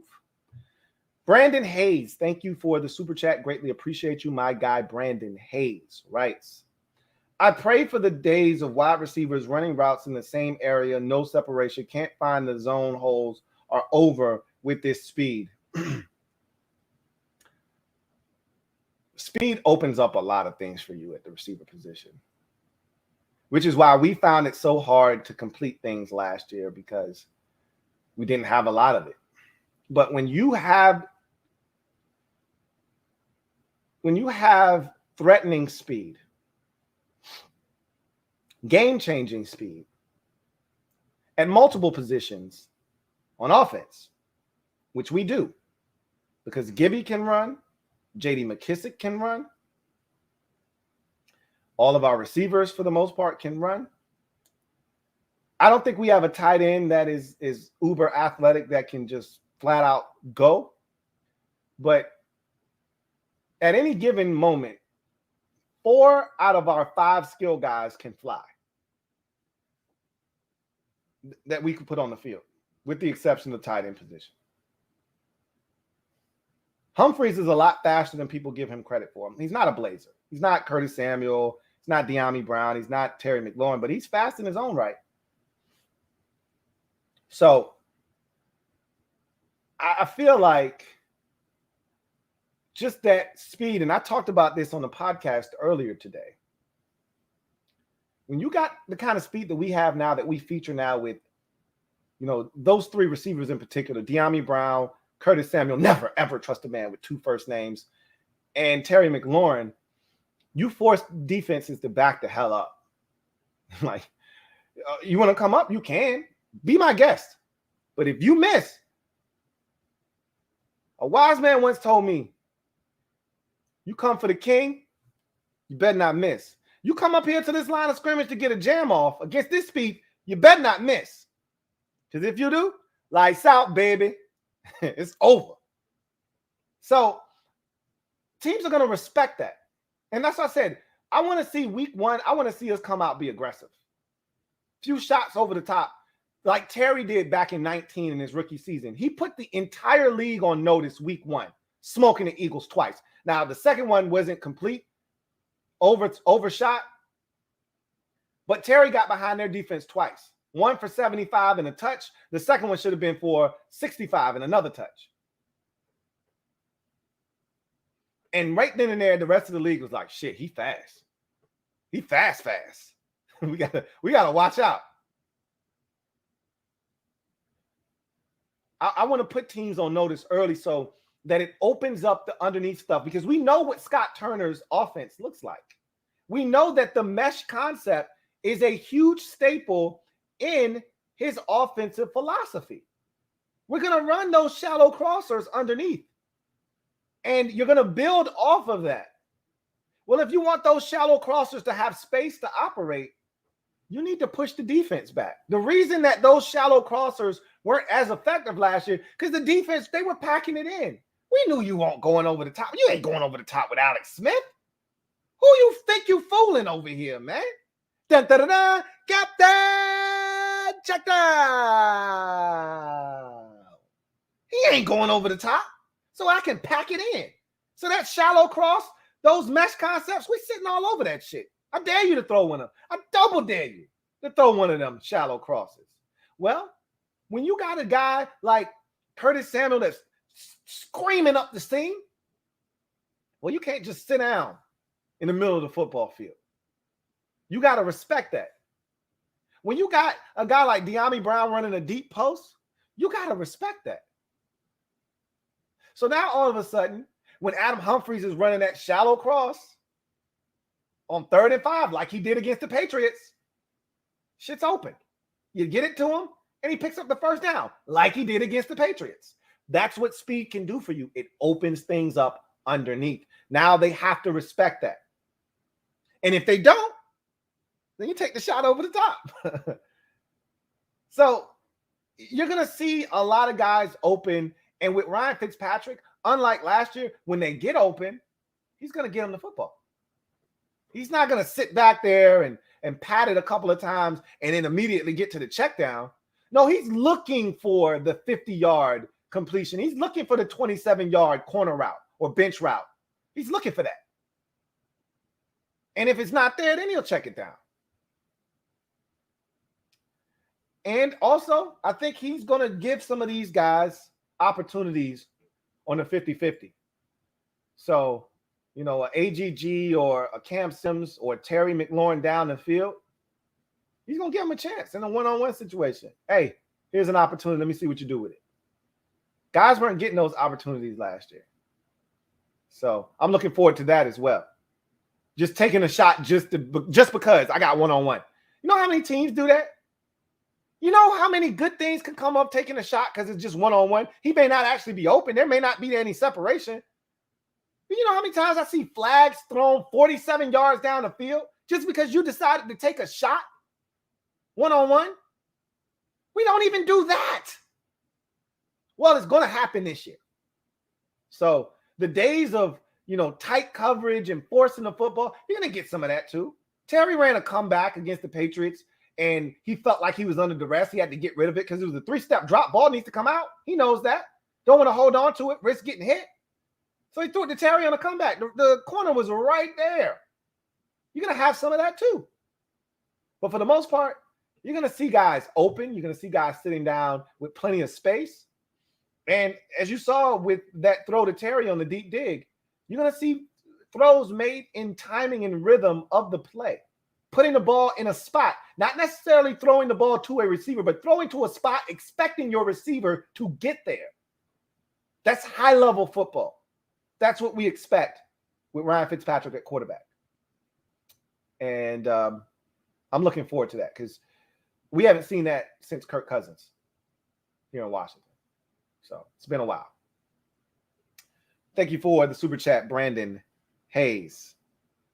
Got another super chat here from Kevin the PRF. Thank you for the super chat. Double up. Thank you for doubling up, Kevin the PRF. Greatly appreciate you. My guy Kev writes, won 10 games in 99, 05, 12. RG3 says lay off the haterade. So remember what I said. I said we haven't won more than 10 games. I didn't say we haven't won 10 games. We haven't won more than 10 games, I said, since 91. I'm aware that we've won 10 games multiple times, as you just laid out for us, 99, 05, and 12. I remember all of those seasons very vividly and the records and how we got there. We haven't won more than 10 games. The hypothetical said 12 and 5, so that prompted me to say we haven't won more than 10 games since 91. So I don't have to lay off the haterade. I'm not hating on. Well, I've always said this about Robert, and I know you guys think I don't like him, but there'll always be 2012. I enjoyed that season thoroughly because that's the one time in the last 20 years, the one time, and this is even Gibbs 2.0, the one time in the last 20 years that I thought, oh my God, we might have something for the next decade plus. That's the only time. I didn't feel that way with Kirk Cousins because we didn't pay him, so I knew he wasn't going to be around for a very long time. And I can't think of one fan that didn't think, oh my God, we just hit a home run. We got this right. Even if you weren't a believer in Bob Griffin when he was drafted, he won you over by the time we got to his injury versus the Ravens. He probably won you over already by then. So, unlike Kirk, where the fan base was split, you either loved him or you thought he was a stat stuffer and he can't win in the pressure situations. He stinks, this, that, and the third. Or you're like, nah, Kirk's the best quarterback we had since ... But with Rob in 2012, nah. Everybody was on board, man. Everybody was on board. That was the only time in the last 20 years I thought, oh my God, we have a chance for the next decade plus to do this every year. Short-lived. So I won't hate on 2012. I won't hate on Rob for that year. But no, I said more than 10 games. Thank you for the super chat, Kevin, the PRF. Got a super chat here from Metaphor. Double up. Thank you for doubling up, Metaphor. Greatly appreciate you, my guy. Metaphor writes, JP's angle is to beat Sims Jr. and Carter in return game. Yes, that is his way to make it onto the roster, is to show that he can add value. He doesn't necessarily have to beat them out as a return guy, because I don't think you can ask him to do something that is foreign to him. Well, actually, I don't know if this is true or not, but apparently his uncle hit me up on Twitter, and apparently he watches the show. And again, he could say that that's his nephew and it not really be his nephew. It doesn't matter. He told me that Jaret Patterson returned kicks in high school. I believe him. Whether it's his uncle or it's not his uncle, I believe him. He probably did return kicks in high school and was probably damn good at it too. So I don't think this is something he's never done. I just think it's something that he hasn't done in quite some time, and it takes some time to knock the rust off. But I don't expect him to be better than, DeAndre Carter or Steven Sims or even Dax Milne, guys that have done it more recently than he has. That said, if he can just show that he's capable of doing it, he can make this roster without actually unseating one of those guys because of the value he adds as a running back. But he also has to be a core special teamer. Again, if you're going to make the roster as a fourth running back, that means they're more likely than not going to cut off and trim off some fat at another position where they would be keeping a special teams demon, like linebacker, for instance. Instead of keeping an additional linebacker, you're gonna supplement that with another running back. Well, then he better be giving them what that extra linebacker would have been giving them on special teams, running down the field and making tackles. So there's a lot of nuance to him getting onto this roster, but the easiest path, the path of least resistance for him would in fact be your point, beating out Steven Sims Jr., Dax Milne, and of course, DeAndre Carter as a punt returner. That'd be his safest and easiest path to the roster, because then he'd have a job, a specific job that no one else can do, that he'd be in charge of, which would make him indispensable. But I don't see him beating out DeAndre Carter at this point. So I think if he's on this roster, it's because they trust him on special teams and, going down and making tackles, but they love him as a running back and they don't want to expose him to the rest of the league. So I think he wants to play for Washington. So even if he got released, he'd choose Washington's practice squad over someone else's active roster. That's what I believe. I could be wrong. Money talks and everything else walks. But his family is from the area. He's from the area. He grew up a Washington fan. His dream was to play for this team. I don't think he's going to be short-sighted and say, well, the Jacksonville Jaguars are offering me a spot on their 53, so I'm going to just go with that. I'm going to roll with that. I think he understands. And Ron would probably sit him down and say, look, man, you come back here, you continue to work with us on the practice squad, you're going to get a chance. You're going to get a chance. And Ron wouldn't be lying to him.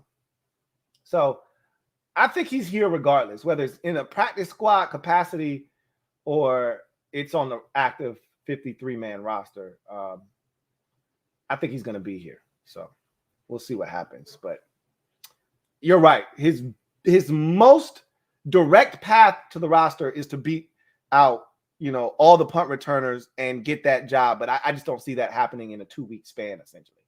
So we'll see. But thank you for that super chat, Metaphor. Greatly appreciate you. Got a super chat here from Rob U. My guy, Rob U. Greatly appreciate you, Rob U, who writes, what up, Lou? What up, Rob U? Lou, I've been a Washington fan since birth. I've been excited about seasons throughout the years, but never this much since 2012. Yeah, I kind of feel the same way. I told you, I didn't know what to expect in 2012. I didn't go into that season with a ton of expectations. I was really excited for the 2016 season after what we did in 2015, and everybody was coming back. And we didn't know Jay as a coach wasn't great. At that time, Jay had only been here for 2 years going into 2016. You know, he was here for 14. That was a disaster, but obviously a roster was horrible. And then 15, they win the division, you know, cold red game, home playoff game. I was excited about 2016. I've already told you that already, so I don't need to harp on that. I get it. I'm excited about this season too. I said this. It's the title of tonight's show. This just feels different. You know, it does. Seriously.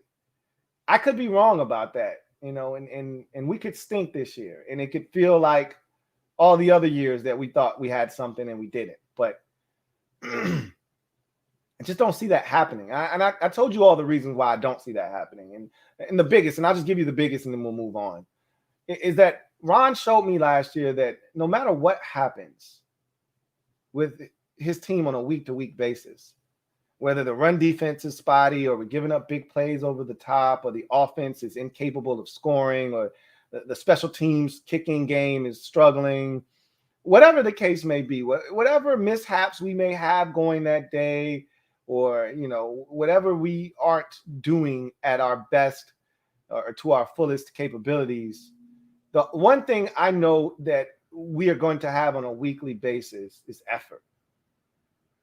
And you know how refreshing that is? How refreshing it is to say, look, it don't matter if we down 20, if we down, you know, 17, or, you know, it's 0-0, or we're up by 17. You're going to get maximum effort out of a Ron Rivera coached team. And if you took nothing away from last year's season, you should have at least walked away saying, I know one thing's for sure with this team, coached by Ron Rivera. They're going to play hard until the end of the game. We couldn't always say that. We should have gotten blown out on at least 4 or 5 occasions last year, and would have been blown out had Jay Gruden been the coach. But this team fought last year, and we came back. We won a couple of games that we probably had no business winning, including the Pittsburgh Steelers game. And we fought like hell in other games like Seattle and Detroit, among others. Giants game, the second time. This team has resilience. So I'm never going to walk away feeling like we're hopeless when they continue to give the effort that they gave last year. And I know we're going to get that.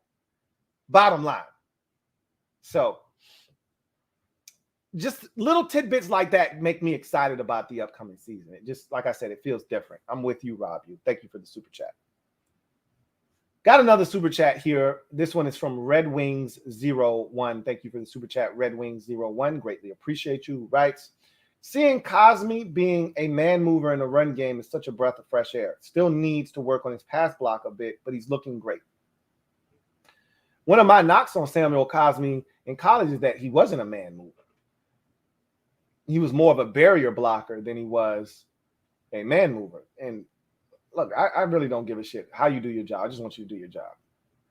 You know, if you're one of those guys that just seals, which Morgan Moses was a sealer. He wasn't a take you and deposit you 3 yards, you know, past the line of scrimmage.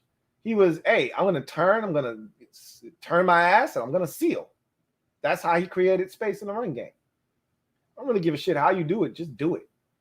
Would I prefer you to take a dude and move him 3 yards off the ball? Hell yeah. But as a wise man once told me, hell yes. But I don't think that's who Samuel Cosme is. I'm going to be honest with you.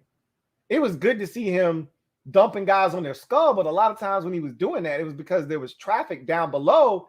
And so you blocking a dude and you pushing him, and he trips over some bodies already on the ground, and so you take him down to the ground.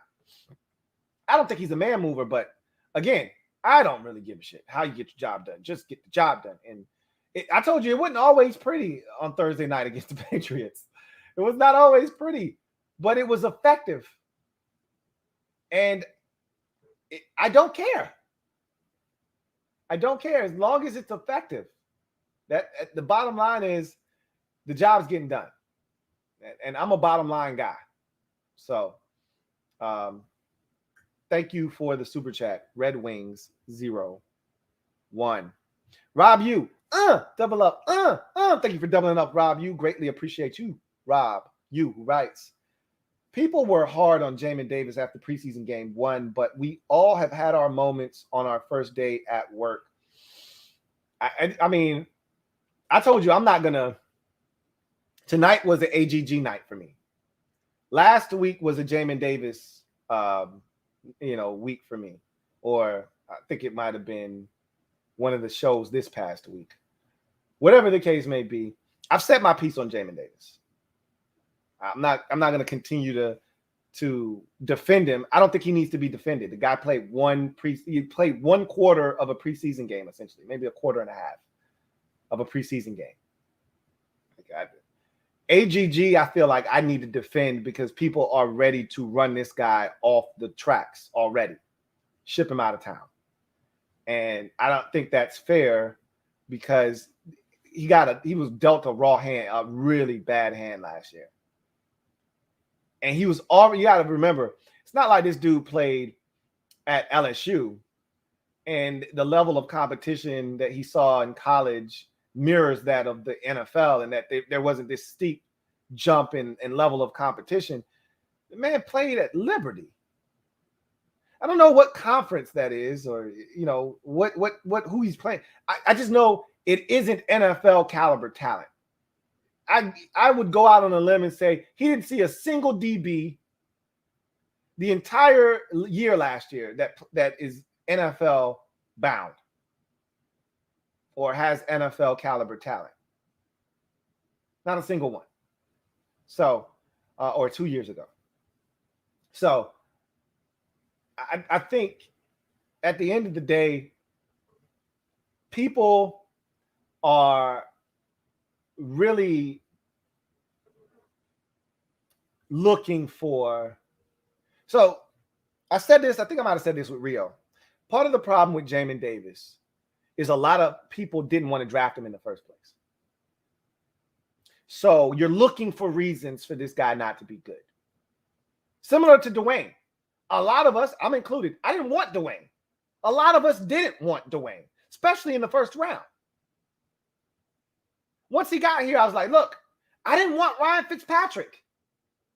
But I told you, once they get here, they're a part of the family. There's nothing you can do about it now. No use in crying over spilt milk. They're a part of the family. You might as well root them on now. But that's not how everyone operates. They take the approach of, I didn't want this guy. Now I need to be vindicated because I said we should have drafted fill in the blank. And for a lot of people this year, we should have drafted Jeremiah Owusu-Koramoah, who didn't go into the third round. We should have drafted a quarterback, whether that be Mac Jones or Justin Fields. We should have drafted XYZ. We should have drafted Xavier Collins. We should have traded up and we should have done all of these different things except draft Jamin Davis. So they already don't like Jamin Davis as is. So if he comes out and he struggles early, they're looking for vindication now. So they look at the Arizona Cardinals and they see Xavier Collins playing well. They look at Justin Fields and he accounts for 2 touchdowns in his first preseason game. They look at Mac Jones, who we just played against, and he had a stretch where he had 11 straight completions. And they look at all these guys that we could have had, even though we didn't pass on any of these guys. None of these guys were available, in case you forgot. None of these guys were available at 19. You would have had to trade up to get them. But they look at all these players and they say, we should have got that guy.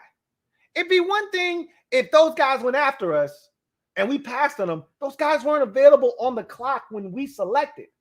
But that's another story for another day. The bottom line is they wanted other players at 19. They didn't want Jamin Davis. They didn't think he was worthy of the selection.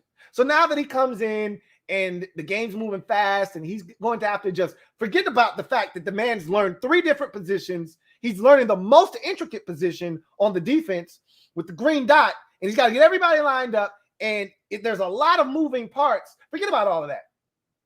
He needs to come in and he needs to dominate day one, or else we made a mistake. Well, if that's your frame of mind. If that's your thought process, I'm not going to waste breath trying to change your mind. I'm going to let Jamin Davis do that. He's going to prove that he was worth the 19th pick in the draft. And if he doesn't, then you'll be vindicated.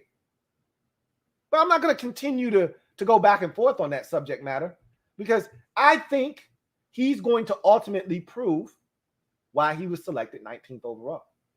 He's got the mindset. He's got the physical makeup. He's got all of the characteristic and traits that you need. Now it's a matter of him getting the mental aspect down. And the minute he does that, it's over. And it'll come. I got confidence that it will. So thank you for the super chat, Rob. You greatly appreciate you.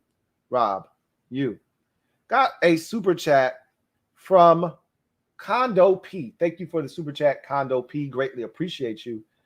Condo P, who writes, Dax Milne and Carter got some time with the starting offense today. I think this is the 6th wide receiver position battle. Dax Milne has made this meteoric rise to being in the wide receiver discussion. I think he really impressed Ron with his toughness on punt returns and his ability to run routes. I think in order to really get a sense, though, of just how good he is, he needs to play against guys that are actually going to play in the league because, I think he only had one catch in the game on Thursday night. It was a nice one down by the end zone. We're deep in our own territory. He catches a little slant, gets up the field, and gets extra yardage. And I think you want to see him against better competition, 1, and 2. You want to see him with other guys on the offense that are going to be on the team and see if it's too big for him. I think too, he really impressed on punt. I was more impressed with him on punt returns than I was, DeAndre Carter. And I know DeAndre Carter's faster than he is. Okay, I even with that big ass hole Dax Milne had, I never thought he was going to pop it for a touchdown. I don't see Dax Milne being that type of dude, but I just love the fact that he was willing to just get upfield. He wasn't looking to run for, duck and seek cover. So I think that won Ron over as well. Like, hey, I like this dude. He's kind of tough, and we saw him running routes. He broke off Juice the other day in one-on-one drills. We all saw the clip of him breaking him off, a little dandruff, head and shoulders. Bow!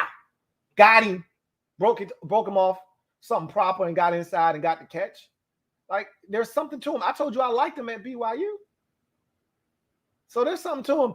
I still don't think he makes this team. Still don't think he makes the squad, but he's making a push. I didn't think we'd be having this conversation, man. He's making a push. That is for sure. I think you're right. I think those two are going to duke it out. Don't forget about Steven Sims Jr. It's easy to dismiss him, just like we did Trap and some of these guys that we thought would be gone. Do not discount Steven Sims Jr. in the mix either. I know they don't love him as a punt returner, and I think that's his only way of making his team is he'd have to beat out everybody else in that regard, because if he's on the roster, he's going to be your primary punt returner. If DeAndre Carter or Dax Milne or one of these other guys isn't on the roster, then it'd have to be him. I don't think they're comfortable putting him back there yet, nor should they be, honestly. So thank you for the super chat, Condo P. Hunter Hodovic, my guy, double H, double up, the birthday boy. Thank you for the super chat. Greatly appreciate you. Who writes, on Washington Talk, Heineke really seems to be a fan favorite. Next year, do you think we skip on a first-round QB, let Fitz walk, and go a full year of Heineke and hope he can be our future? I don't really think that's the direction they're leaning towards. I would not rule it out, but I don't think they see Heineke. I told you, I think Ron thinks that Kyle Allen is better than Taylor Heineke. I think we've got proof of that on several occasions. One, they were both in Carolina with Ron. Ron chose Allen over Heineke. Then he comes to Washington. Taylor Heineke was available. he decides to trade for Kyle Allen. Then Allen gets hurt, and because Scott Turner had familiarity with Taylor Heineke, that's why he was brought here. Not because Ron loved Taylor Heineke, but because Scott Turner knew that Heineke was familiar with his system, and at the juncture of the season that we were at, he needed somebody that could come in and know his system and could work it right away, and that was Taylor Heineke. So if you ask me, I think Heineke showed him some things last year and continues to show him some things this year, but I think Heineke has showed him that, if nothing else, he's a quality backup quarterback in this league, which you need. But I don't know if they view Taylor Heineke as a starter. I don't think they would bypass a quarterback in the draft next year or bypass a quarterback in free agency if one were to arise and give Heineke the keys. I don't. If they were really that enthralled by Taylor Heineke, they would have given him the keys this year. Why give the keys to a veteran? If you really think Heineke has a chance to be that guy, you give Heineke the keys this year and let's see what he's got. You got Kyle Allen on the roster still. You didn't need to go out and get Fitz if you really believed in Taylor Heineke. The truth of the matter is they don't believe in Heineke as a starter. They believe in Heineke as a backup. And if pressed into action, they do think he can come in and do some good things. I don't think they believe in him as a starter, because if they did, we're not having this conversation. He's the guy right now. Thank you for the super chat, Hunter Hodovic. Got another one from Hunter Hodovic. Thank you for your third super chat of the night. Greatly appreciate you. Double H, who writes, also, shout out to this community, man. Y'all are awesome. You're awesome, Double H. And that's what we try to do here, is we try to foster this community-like environment. And we family here, man. I keep telling y'all that, and I tell y'all that all the time. We family. So, yeah. I really am glad that your birthday is going well. Your born day is going well. And shout out to the rest of the fam for showing you some love. I got some news for y'all too. I think I'm going to drop some of that tomorrow. But we're making some power moves over here. So be on the lookout for some more content tomorrow that will have more information on the 2 tickets to the Ravens game, among other things. So be on the lookout for that tomorrow. I think I'll be, putting the finishing touches on everything tomorrow. So stay tuned for that as well. Thank you for the super chat, Hunter Hodovic. Metaphor, thank you for the super chat. Greatly appreciate you. Thank you for tripling up. Metaphor, who writes, I expected you to drop Eminem palms are sweaty lines. Nah. Nah, I didn't need to do that. But you guys got the imagery. You know what I'm saying? I didn't have to drop the palms are sweaty. But you can imagine heart racing, palms sweaty. You get nervous. Confidence it's everything, man. It's everything, especially in this league. Got another super chat. This one is from Metaphor.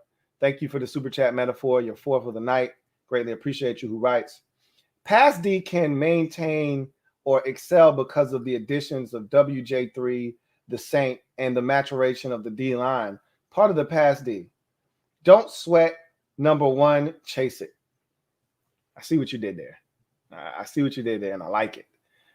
I think there's a lot of growth for this defense in a multitude of areas. We think we're so good on that D line. It could get better. Trust me, and it will. We already saw a glimpse of Chase Young and what he's working on and things that I think he's going to excel at. So this D line can get better, and I think it will this season. The real question becomes consistency. And that's what I continue to harp on, is the consistency of this team. Can they be consistent defensively? Can they?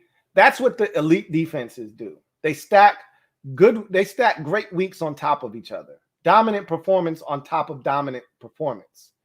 You know, it's not this dominant this week because you played a lackluster offense, and then when you play a good offense, you get scorched. It's the consistency of it. And I'm hoping that we come out of the gates guns a-blazing. I told you I want to build confidence in these first 2 games, because then we got a stretch of football over the next month and a half that's going to be crucial to our, the success of our season or lack thereof. So it's imperative that we get off to a fast start. You know, it'd be great to win week 1 and go into that Thursday night game against the Giants with a little bit of momentum. I think the Giants play the Broncos, I want to say, on the road in week 1. They could easily be coming into Washington 0-1. I'd love to find a way to get the dub against the Chargers, go into that game with tons of momentum, and look to snap what is a nasty, ugly losing streak to the Giants and get off to a 2-0 start. And that would catapult us into a stretch of ball that's going to see us play Josh Allen, see us play Patrick Mahomes, see us play, Aaron Rodgers. You know, they're the Saints in there, and there's the Falcons in there, and some teams that we may be able to handle. We'll see. Those teams may be better than we think. But I know Josh Allen is in there. I know Patrick Mahomes is in there. I know Aaron Rodgers is in that mix. And after the bye week, it's Tom Brady and company coming to town. Like, it doesn't get any easier. So I would love to build up a little bit of confidence going into week 3 on the road at Buffalo. That'd be great. But we'll see. We'll see what happens. Thank you for the super chat. Metaphor. Got another super chat. This one is from Red Wings 01. Double up. Thank you for doubling up, Red Wings 01. Greatly appreciate you. My guy, Red Wings 01, writes, gonna be interesting seeing WJ3 play his former team. Really want to see him go against Jamar Chase. Kind of want to see this little Thaddeus Moss too. Kind of want to see a little Thaddeus Moss too. Well, I forgot all about Thaddeus Moss, to be honest with you. I didn't even know he was in Cincinnati, but I'm going to be honest with you. I'm anxious to see Jamar Chase, period. Not just against WJ3. I'm anxious just to see him play more. I don't think we got enough of a sample size of WJ3. He gave up a completion in the game. On that same completion, he was flagged for, I want to say it was holding, I guess, or illegal contact, one or the other. It didn't matter. The receiver caught the ball. And he was right there, but maybe he was right there because he was holding. But whatever the case may be, I just want to see more. I want to see more of everybody, and we will this game. We'll see more of the defense. We'll see more of the offense. And I'm gonna tell you right now, we shouldn't get too much in the way of pushback from Cincinnati's offense. Joe Burrow isn't playing, and I'm not overly impressed with what they have at quarterback. So I expect us to dominate. If we don't, and they go out and they put up some numbers on us early in the game with our starters in, I'm going to be somewhat disappointed because I expect to dominate them because I'm not impressed with what they're putting out on the field. Now, they got some talent. Don't get me wrong. And they made a lot of changes to their roster, offensive line-wise, defensive line-wise. But make no mistake about it, Joe Burrow isn't playing. So I think we should be able to rattle their cage a little bit. And I look forward to us being able to do that. And I would like to see the defense get after it a bit and have some success. So looking forward to all of that. I could care less what Thaddeus Moss is doing, honestly. I know you said you're a little intrigued by that. That's fine. I'm not intrigued at all. I told you he wasn't all that good. You know, he was okay at LSU. Wasn't great there. We got excited about him because we had nothing at tight end. Like Thaddeus Moss isn't better than any of the tight ends on our roster that we think could make the team. Put it that way. Or I shouldn't say that. His upside isn't greater than any of those guys. He might be better right now than, say, a Sammis Reyes or, you know, a Tamarick Hemingway or one of those guys. But he's not, the upside isn't great. You know, those guys have a higher upside and ceiling than he does. But I wouldn't take him over either of the top two tight ends on our team.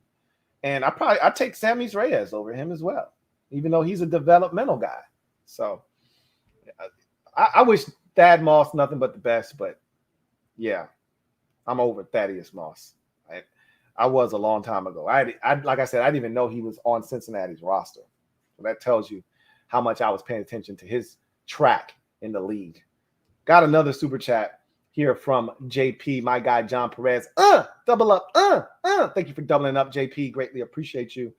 My guy John Perez writes, I know it's early to talk draft, but could Ron and company go get one of these young QBs like a Rattler or De'Aaron King or Howell or Malik Willis in the 22 draft? Well, let's just remove De'Aaron King from the list. Okay. De'Aaron King is not a guy that I think even gets drafted, let alone here. So let's remove De'Aaron King from the list, please. Okay. And if I'm not mistaken, De'Aaron King, I think he tore his knee up in their bowl game last year. So I don't know if he'll be ready at the start of this season, but it doesn't matter. De'Aaron King's not good. So, and he's like 5'10", 5'11". I'm good. You know, I'm good on De'Aaron King. So let's not bring him up. Now, this Malik Willis kid, I'm intrigued. I got to see more, but I'm hearing his name a ton. We know about Sam Howell. I've got my doubts about him. I need to see more. And Spencer Rattler, I'm not sold. So, you know, there are other QBs out there as well. We're going to see. Like you said, it's way too early to be having a draft discussion because every year it seems like now there's a guy that comes out of nowhere that we're not talking about, that wasn't a preseason favorite, wasn't a guy that was on anybody's radar, and all of a sudden we get to the draft and he's going 1 or he's going 2. That's been the case the last 3 or 4 years. So we know nothing about these quarterbacks. We think we know. We have no idea. We'll see what happens. We'll see where we are. I mean, we may not even be in the market for a quarterback. Who knows what happens in free agency or with this team overall. So we'll see. But thank you for the super chat, JP. But I do think Ron is going to be searching for a quarterback next year via free agency or albeit the draft. They're going to be looking for a quarterback. I do strongly believe that. I think it's going to be a draftable quarterback, a young guy. But we'll see. You know, I think they just want an answer at the position. So we'll see. Thank you for the super chat, JP. Barrett Downing, thank you for the super chat. My guy, BD, thank you for the super chat, as always. Who writes, what's up, Lou? What's up, Barrett? Good to hear from you, as always. Saw you with Rio, and you guys had a good vibe together. Ron's plan, all in. Yeah, I had a ton of fun with Rio yesterday. It was a good time. Love chopping it up with fellow Washington content creators, especially when, you know, they know what they're talking about and they're dialed in and they're locked in. So I really did enjoy that thoroughly. And so I really appreciate you checking it out. And again, if you guys haven't done so, sub up to my man Rio over on his channel. Thank you for the super chat, BD. Got another super chat. This one is from DMV Sports Zone. Thank you for the super chat. Greatly appreciate you. DMV Sports Zone writes, Terry will be revealed on the top 100, right? Right? I don't know. I don't know. I always assumed that Terry would come before Chase if he were on the top 100. And Chase has already been revealed at like 60 something, you know, in the 60s somewhere. Hard for me to fathom Terry rating higher than him because I still think there are a lot of people that don't know Terry McLaurin yet.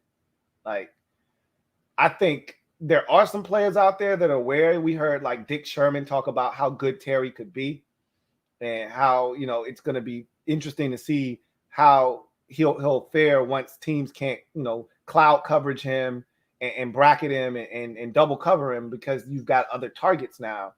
So I do think there are some players around the league that are starting to come around to what Terry McLaurin is, but I'm not sure that a lot of those players actually know Terry McLaurin yet. They know the big name receivers. They know DeAndre Hopkins. They know Stephon Diggs. They know, they saw what Justin Jefferson did last year. They know Devontae Adams. Like, these are the names that are going to come up. And I never watched the NFL Top 100, so I never know what's going on. But I would be able to tell you just by looking at the list and seeing what receivers have already heard their names called. And I could tell you right away if Terry is going to be looked upon as a guy that should be ahead of those receivers. So I don't know if Terry will hear his name called. I don't think so. I'm going to be honest with you. I don't think he's going to hear his name called. I could be wrong. I hope I'm wrong because he deserves that respect. But I don't know. And his numbers were right there with DK Metcalf. But again, Calvin Ridley, DK Metcalf, the DeAndre Hopkins, Stephon Diggs, Justin Jefferson, Devontae Adams. I mean, I could go on and on and on. There are so many guys in this league, and I don't think he's going to make the list. I'm just going to be honest with you. I could be wrong. I hope I'm wrong, but I don't think Terry's going to be on that list. After Chase Young heard his name, I was expecting Terry to hear his before Chase did his. So, and think about it this way too. How far in advance did we hear about Chase being on the top 100 list?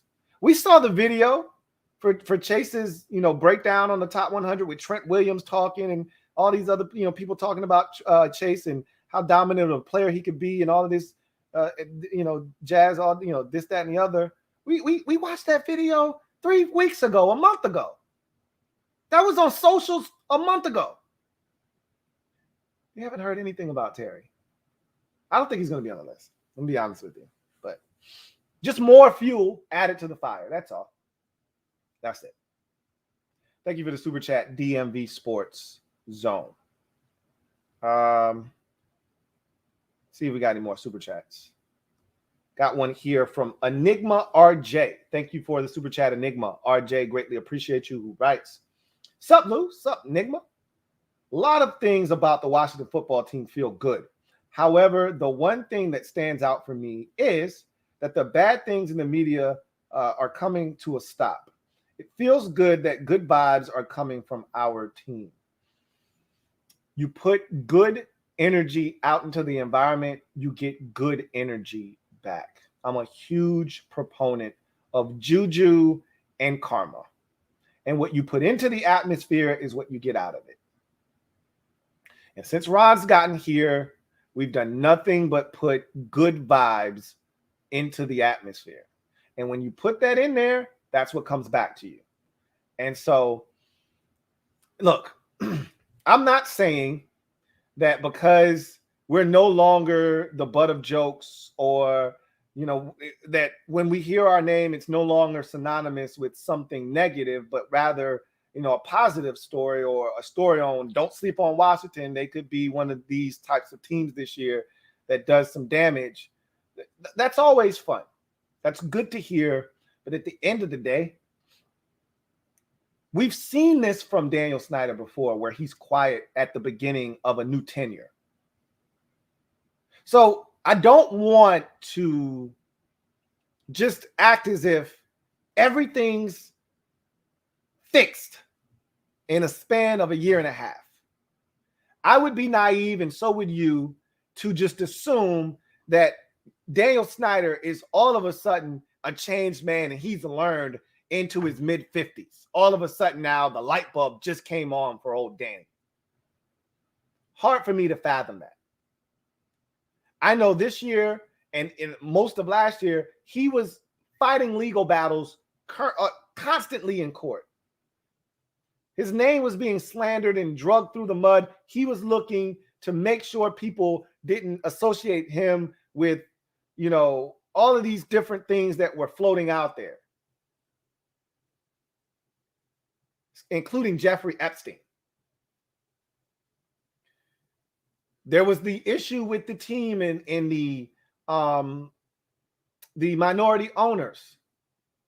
There was the issue of, would he have to sell? Could he get enough help from the NFL to buy the remaining shares that the current or the past minority owners had to buy them out?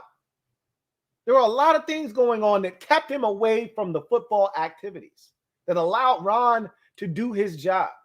What happens when those distractions go away and he can just focus on football? What happens when we actually get good? Is then Daniel Snyder, is he then going to come around and say, hey, like Jerry Jones, and want to F everything up? Hey, I want to say in this. I want to be a part of this. I want people to laud and praise me. Or is he going to allow this to continue going in the direction that it's going in? Snyder was quiet for the first 2 years of Mike Shanahan. You know when he started to bark and make noise? When it came to the mother effing quarterback. When we got Robert Griffin III in 2012, that's when shit changed.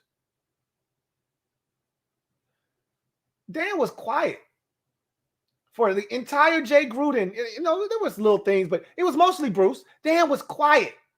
You know when Dan started to make goddamn noise? When it came to the mother effing quarterback. When he stepped up and said, we got to get Dwayne Haskins. What's stopping Dan from doing that again when Ron finally decides it's time to get the quarterback? What's stopping Dan from saying, you know what? I've watched this kid in college. I think he's really good. You should take him. What's stopping Dan from doing that shit again? He hasn't been put in that situation yet. But next year might be the year we decide we want a quarterback. And we know Ron is going to defer to Mr. Snyder.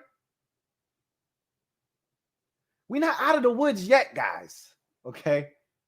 We're not out of the woods yet. This feels good. Everything feels different. This is all new to us because we're used to being the laughing stock of the league. We're used to being painted in this negative light. We're used to not having all of this positivity surrounding us. But what I'm telling you is, don't allow a year and a half to erase 20 years of damage just yet. In the back of your mind, you should be saying, is Dan still coming to F this up? This isn't 5 years or 10 years of Daniel Snyder effing shit up. It's 20 years of this. Okay? So you got to also take into consideration that the one common denominator for Dan since getting here and him effing shit up has been the quarterback. When he first got here, we had Brad Johnson. We won 10 games, and we won a playoff game with Brad Johnson at the helm. He decided when he got here, Jeff George was better than Brad Johnson. First QB mistake.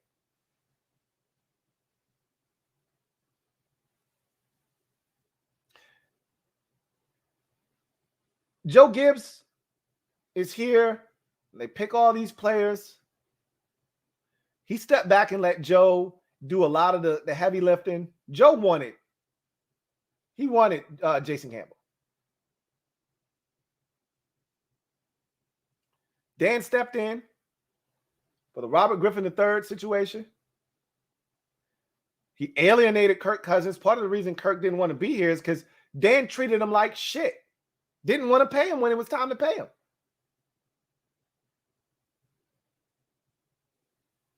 He overrules the entire scouting department and says, no, we taking Dwayne Haskins right here.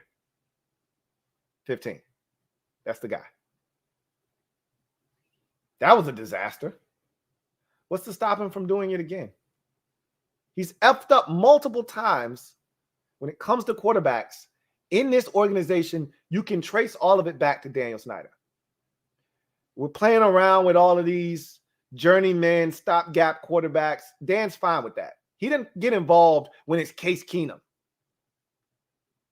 He didn't get involved when it's Ryan Fitzpatrick or it's Alex Smith. He didn't get involved when it's one of those dudes.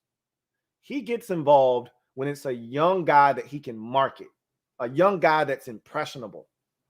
That's when he gets involved. That could be next year. That could be the year after that. I said all of that to say this. We're not out of the woods yet. We're taking steps towards repairing an image that was beyond repair, we thought. We still got a ways to go. But we're taking massive steps in the right directions. But you'd be very foolish and remiss, I might add, if you think we're out of the woods already, because we're not. And until we win and win consistently without Daniel Snyder's meddling, he'll always be lurking in the shadows, waiting to destroy some shit that's being built. And the only thing I can tell you that gives me just a little bit more confidence this time around is that there is no buffer. There is no Vinny Serrato or no Bruce Allen here to muck things up. Ron gets to go straight to the source. Does Ron have the balls to tell Mr. Snyder, I don't think we should do that? All of our guys are saying that this quarterback over here is a much better fit for this team than the guy you like. Or is he just going to be like Jay Gruden and be go along to get along? And Jay had no power here. Zero. Jay was a figurehead.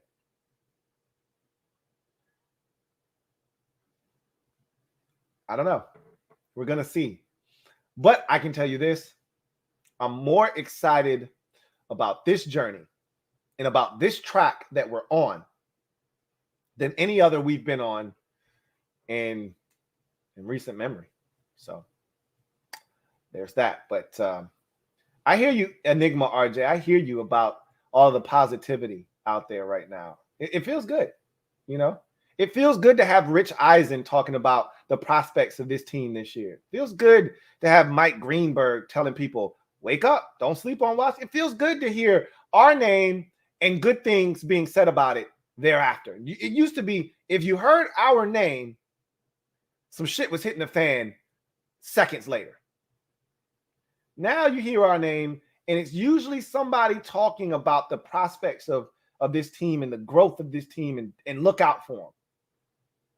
You can turn your TV anywhere and hear that now. It's fun. But it doesn't mean we're out of the woods. Thank you for the super chat, Enigma RJ. Got another super chat. This one is from Rob. You, thank you for the super chat, Rob. You, greatly appreciate you, Rob. You writes, if they knew Diami would be there in the third, do they still sign Curtis Samuel? Yeah, I think so. I think because they really liked Diami. They really wanted Diami, but if they didn't get Diami, they would have drafted another guy probably. There would have been another guy that they really liked. I don't know if they would have liked him more than Diami, but the goal was always to get Curtis Samuel. You know, that was their guy in Carolina. They knew what he was about. They knew what he brings to the table, what he would bring to the table. And they wanted him. They wanted to upgrade. And what you always want to make sure of, and this is the debate in the NFL, a lot of people think that the NFL does their draft and free agency backwards because a lot of people think you should do your draft first and then free agency. Whatever you don't get in the draft, you then get in free agency like the NBA does. They do their draft and then free agency follows thereafter. But I think the NFL actually does it the right way. because you want younger, cheaper options. So you want to know what you're going to get in the draft. You want to know what you need in the draft after supplementing your roster with free agency. Feel like you fill the holes on your team with free agency, and then if you got a guy that's getting up there in age, or you might have filled a couple of holes that you might have been looking towards the draft to fill. Now you filled them in free agency, so now you can push your attention to a different position or 2 or 3 via the draft. Now that you filled some of those holes in free agency, I actually like how the NFL does it, and I think they were going to get a receiver regardless. Curtis Samuel was great, but they still wanted more. And that wouldn't have mattered had they gotten Diami first. They still would have wanted Curtis Samuel. They still would have wanted to upgrade. We were so bad at receiver last year. That's what a lot of you have to understand. We were so bad at receiver last year that I've done this exercise with you guys before. Okay, so I don't want to sound like a broken record, but I've said this already. We weren't just bad at receiver. We were so bad that they didn't think that getting 1 or 2 receivers was enough. They went out and overhauled the entire position, sans for Terry. Okay? Let that sink in for a bit. Normally, when your receiver position is subpar, you go out, you get a guy or 2. We went out, we signed Curtis Samuel, we signed Adam Humphries, and we drafted Diami Brown, and we drafted Dax Milne. Okay? We felt like the receiver position was so destitute last year that we added 4 brand new receivers. Okay? Now, 3 of them are going to be on the squad. I don't know if the 4th guy makes it, but he's making a hard charge right now in Dax Milne. But 3 of the 4 guys that we went out and acquired via the draft or free agency are going to be on this team. And you could add in another one in DeAndre Carter, who we signed in free agency. He may end up on the team as well.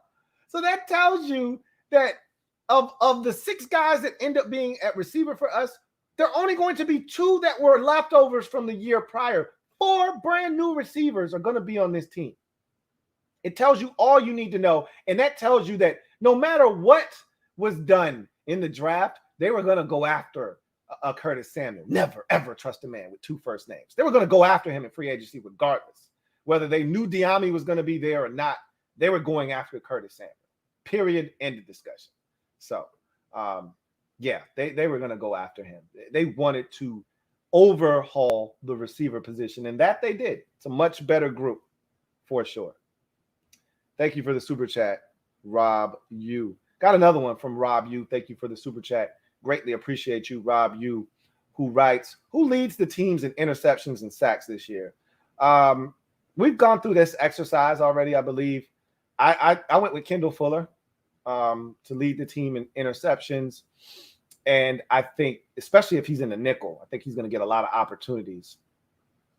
Tip balls, all of that stuff, they happen around guys that are in the middle of the football field. See Kendall Fuller ending up with like 5 or 6 of those things this year.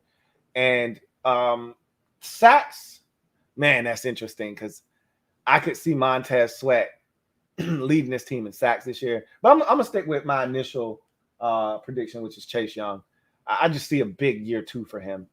But, man, I love me some Montez Sweat. And he was ahead of Chase Young in terms of the growth curve last year. Obviously, he should be. He was a year older in the league. And so if that holds true and he's still a year ahead of schedule, ahead of Chase Young, that could mean for a second consecutive year, Montez Sweat could have more sacks than Chase Young. I just see this monumental leap in year 2 for Chase Young. I see him going from 7.5 last year to 16 this year, like just a ridiculous number, and it might be 13, which would be a hell of a jump for him. But I see something crazy like 16, like really solidifying himself as one of the premier defensive players in the league. So I'm sticking with Chase, but it wouldn't shock me if it were. It wouldn't shock me if it were Montez Sweat. Don't discount Matt Ioannidis either, though. But I don't think it's one of the interior guys. I think it's one of our edge rushers. So I'd go with Chase Young. Thank you for the super chat, Rob U. Grande Groove. Double up. Thank you for doubling up, Grande Groove. Greatly appreciate you. who writes, I heard scuttlebutt Todd Gurley to Washington football team. Thoughts? That is definitely some funky scuttlebutt that I don't think is going to come to fruition. They got no need for a veteran like Todd Gurley.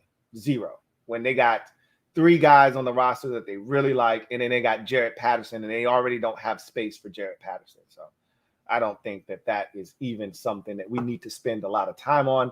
And I don't like it. I mean, Todd Gurley's best football clearly in the rearview mirror.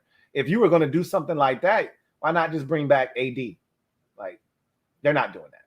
So they're moving in a different direction from guys like Todd Gurley. They're getting younger, cheaper, and more athletic. They're not looking to get older and slower and battered and bruised, which Todd Gurley has proven to be over the last 3 years of his career or so. Even though he played in a number of games for the Falcons last year, he wasn't explosive or dynamic or anything. His best football is clearly behind him. Thank you for that super chat, Grande Groove. Carlton Pagano Jackson, my guy CPJ. Thank you for the super chat. Greatly appreciate you. My guy CPJ writes, all these players we should have gotten, but it's preseason. Jamin will be settled in during the regular season. Just be patient, fans. Shaking my head. He's worth it. And again, if I were you, I wouldn't waste a lot of time trying to convince people otherwise. Just let him do the convincing, okay? Nothing you can say is going to convince them that Washington made the right decision at 19. Only his play on the field can do that. So just let the situation play itself out. And I think we'll get into the season. At some point, the light bulb will come on and you'll go, man, Jamin Davis is a stud. And once we get to that point and people come to that realization, we can just move on. And I'm done. I already know. I know what this kid is about in terms of, all of the things you need to be great. The first thing you need to have is the want to. He has that. The next thing you need to have is the mindset, the mentality. I'm going to put in the work. I'm going to be a guy that won't be outworked. He's got that as well. And then it's great if you have the measurables and the physical attributes, but that's not a requirement. But he has that as well, so that helps. He's got everything you need. And like I said, if it's one position that I trust Jack Del Rio and Ron Rivera at, it's linebacker. So it's not like they just drafted a safety and I'm like, I don't know. Both of these guys played linebacker in the NFL and have coached some of the best linebackers this game has seen over the last 15 years. I don't think I'm lacking for confidence in their ability to draft a guy that looks the part and to get the most out of him. So I'm not worried at all. Period. End of discussion.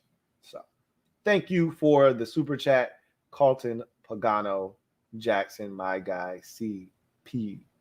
See if we got any more super chats. And we do. This one is from Martin Matthews. Thank you for the super chat, Martin Matthews. Greatly appreciate you. My guy, Martin Matthews, writes, hey, Louie. What up, Double M? Cosme may not be a man mover, but that damn Reyes is. If you stack our 3 tight ends, including Reyes with Barber, I expect to see a lot of first downs. I do as well. Now, again, Sammis Reyes is not a guarantee to make this football team. Although I like his chances, this does not help his chances, obviously, not playing in preseason game number 2. But I like his chances to make this football team.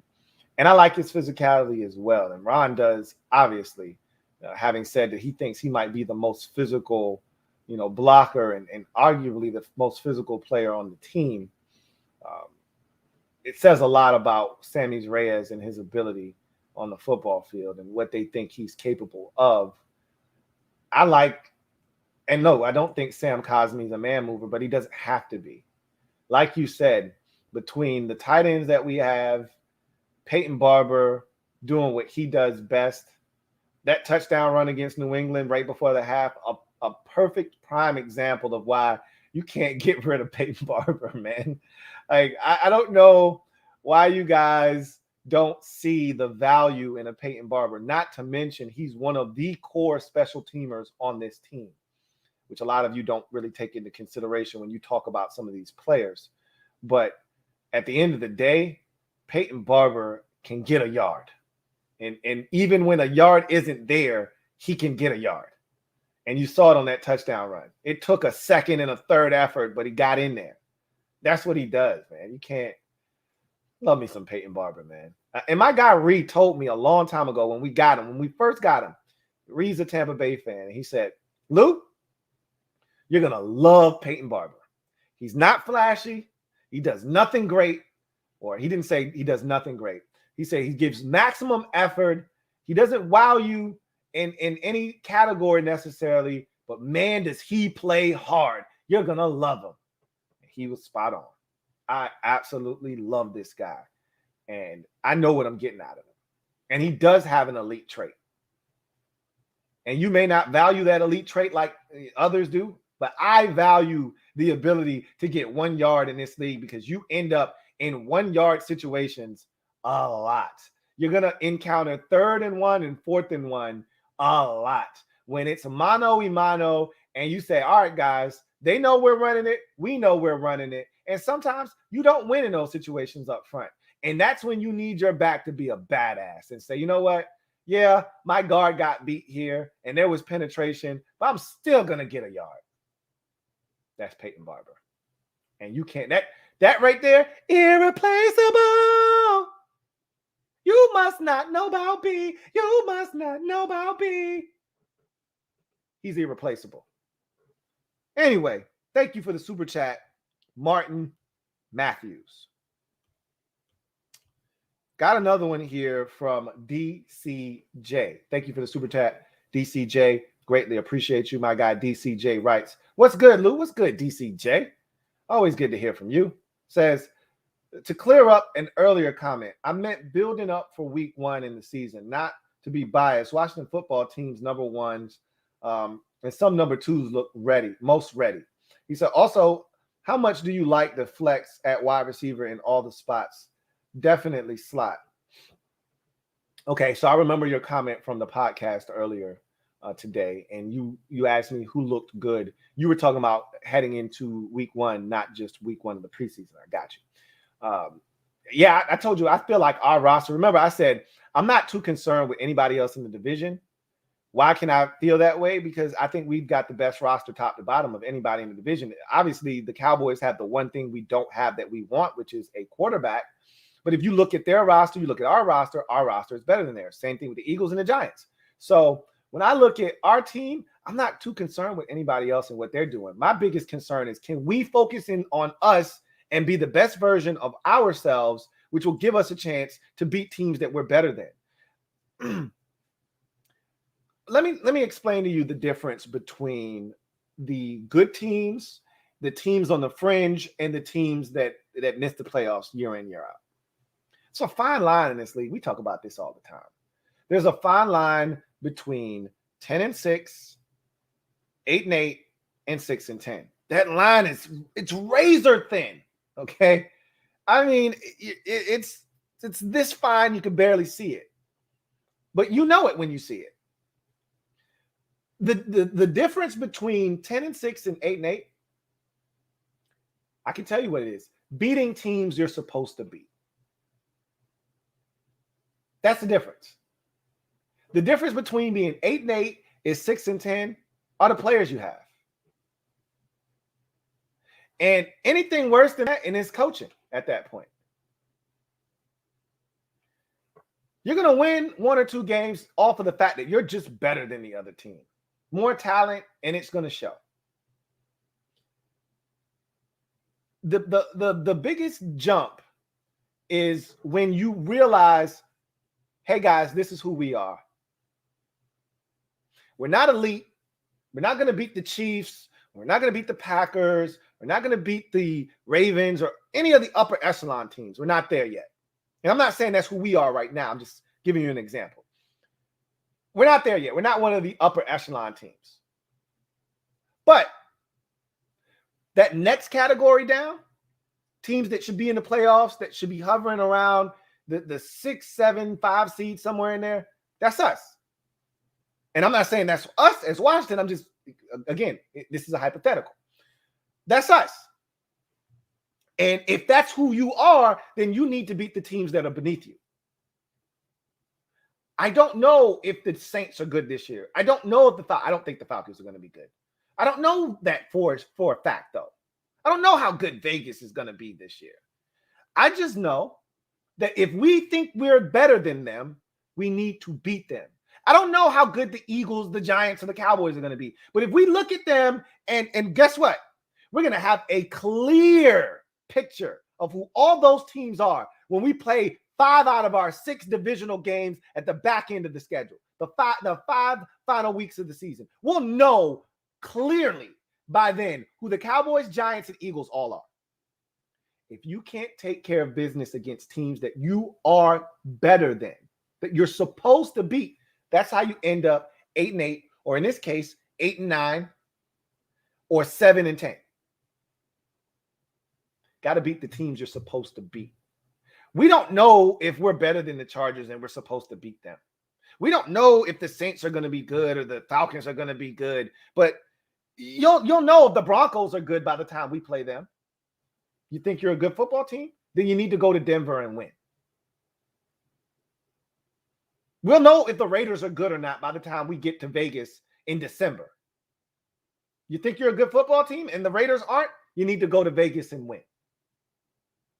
Same thing with the entire division. We'll know if the Giants, Eagles, and Cowboys are good. I just said that. I'll say it again. We'll know. We got them the final 5 weeks of the season to finish up. We'll know. If we think we're good and those teams aren't very good, then you need to take advantage of them. You want to know how the Packers end up 13-3 and 12-4 and 11-5 every single year? You want to know how the Chiefs end up 14-2 and 13-3 and 12-4 every single year? Same with the Ravens. They don't lose to teams they're supposed to beat. When they lose, it's a surprise and it's to somebody really good and equal. When they lose a game, it's to Tampa Bay, or it's to Baltimore, or it's to Green Bay, or it's to a team in their division, somebody that knows them very intimately. They're not losing to the Houston Texans. They're not losing to the New York Jets. There are no surprises for those teams. If they are supposed to beat a team, they're going to beat them. It's not always pretty. Green Bay struggled with the Jacksonville Jaguars last year. It wasn't pretty. But they won. That's what you do. You find a way. It's not always going to be pretty every week. But guess what? We're not losing to Jacksonville. We ain't losing to Tennessee or Houston. Got to find a way to win those games. So you want to know how you take that next step if you're Washington. Our next step, if we want to become a team that's a triple P. That's what I'm aiming for. And you should know the vernacular by now. But if you don't, a triple P is a perennial playoff participant. I want to go every year. You want to be one of those teams? The first step in the road to becoming a triple P is to realize that you're good, that you belong. We did that last year. That's why it was important. A lot of you, we don't need to win a division at 7-9. All we're going to do is lose in the first round, and we're going to get a worse draft pick. Don't worry about that. That's loser mentality. You should be worrying about the mentality of this team and them seeing what it's like to be in that environment, playing in a playoff game, and knowing what it feels like to be a winner. That's what you want them to experience. They got that last year. The second step in that road to becoming a triple P is then knowing that you're good, knowing that you belong, and now beating the teams you're supposed to beat. We haven't gotten there yet. We could take that step this year, but we'll see. We'll see. Anyway, I know you asked a different question. You asked about flex at receiver, the positional flex at receiver, and especially in the slot. I love it. I love the interchangeable parts. At the beginning of the show, I talked about The one thing that could be a problem for us is that we don't have a lot of height on this team. Now, we got Cam Sims. God forbid something happens to him. All we would be left with essentially is the tight end position. Logan Thomas gives us legitimate height, and so does Cam Sims.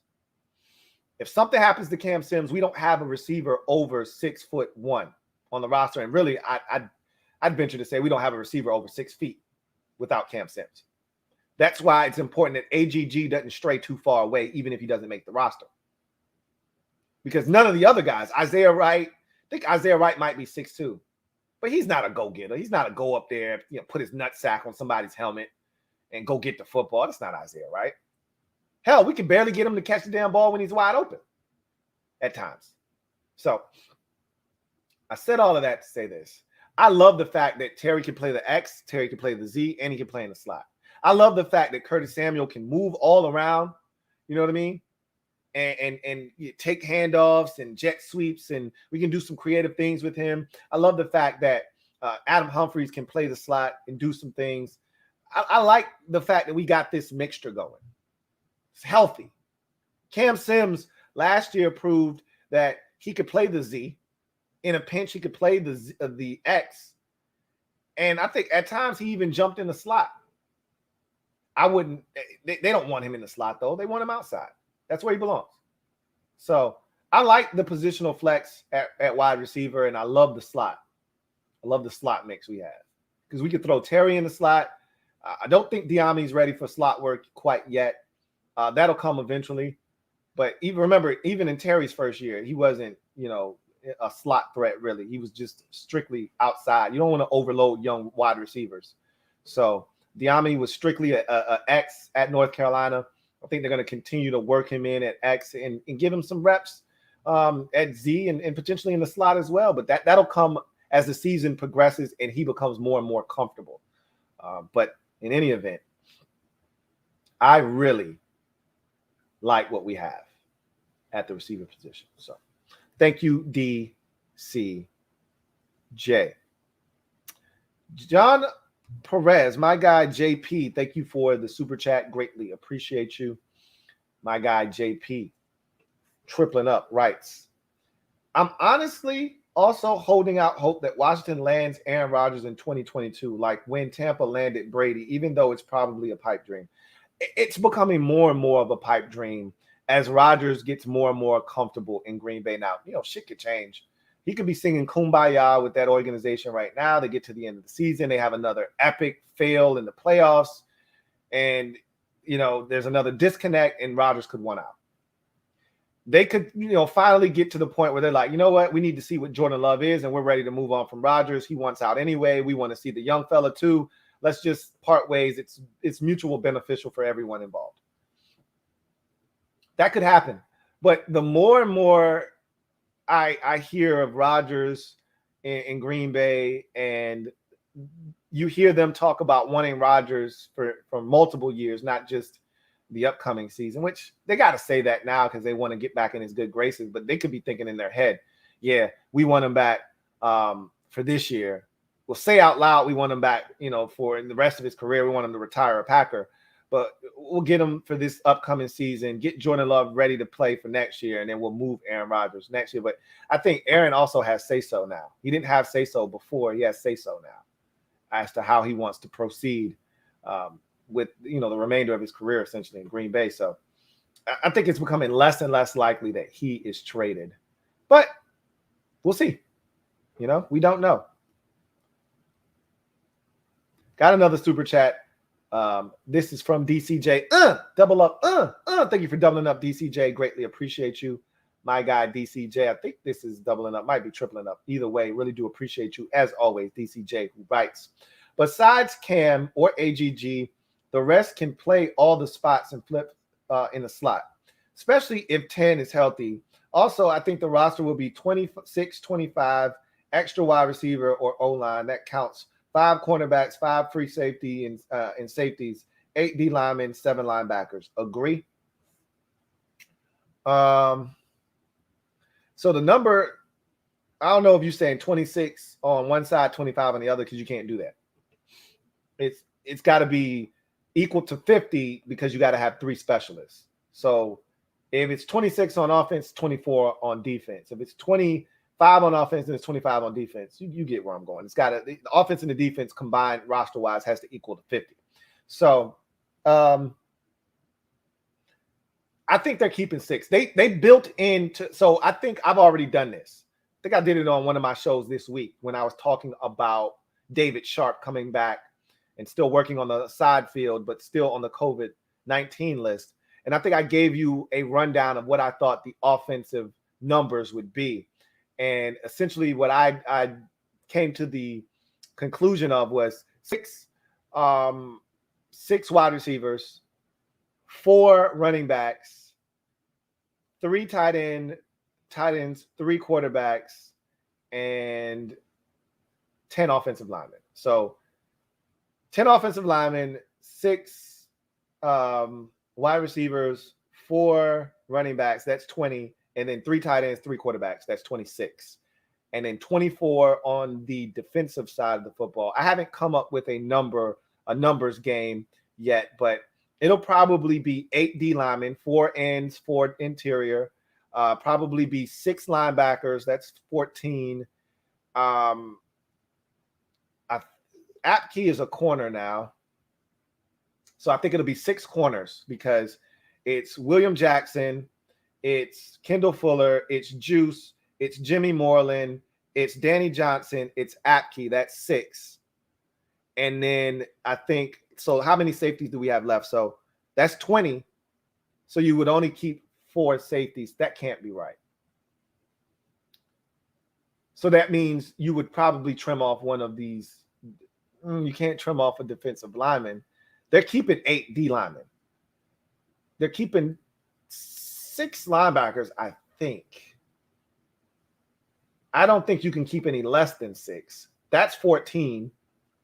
If you keep 6 corners, that's 20. And you keep 4 safeties, which would be Landon Collins, Cam Curl, DeShazer Everett, and Bobby McCain. So that would mean that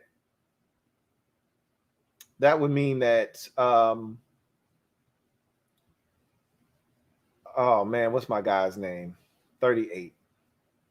Jesus, why can't I can see his face? Why can't I see his name? Him and Derek Forrest would be on the outside looking in. But we knew you were going to have to shave off one of those safeties to keep Troy Apke. That was the assumption. If Apke makes the team, then that means you're trimming off some fat at safety more likely than not. Jesus, why can't I think of his name? I'm going to go all the way to the bottom because I know. Reeves. Thank you, Matthew G. It's Jeremy Reeves. Reeves would be the odd man out. He would be the guy that really would be impacted by Apke making the football team. And I think Jeremy Reeves is going to be a guy that'll hang around and be on the practice squad and be there in a pinch if they need him like he was last year. So I think Reeves is the one guy that I initially thought was going to make the football team that wouldn't make it because of Troy Apke making the football team. So, yeah, that would be my breakdown. 26, 24, 3. And so I don't have 5 corners and 5 safeties. I have 6 corners and 4 safeties. So, and I don't have 7 linebackers. I have 6 linebackers. The question is, do they keep David Mayo? I listen, so it's hard. I listen when specialists talk.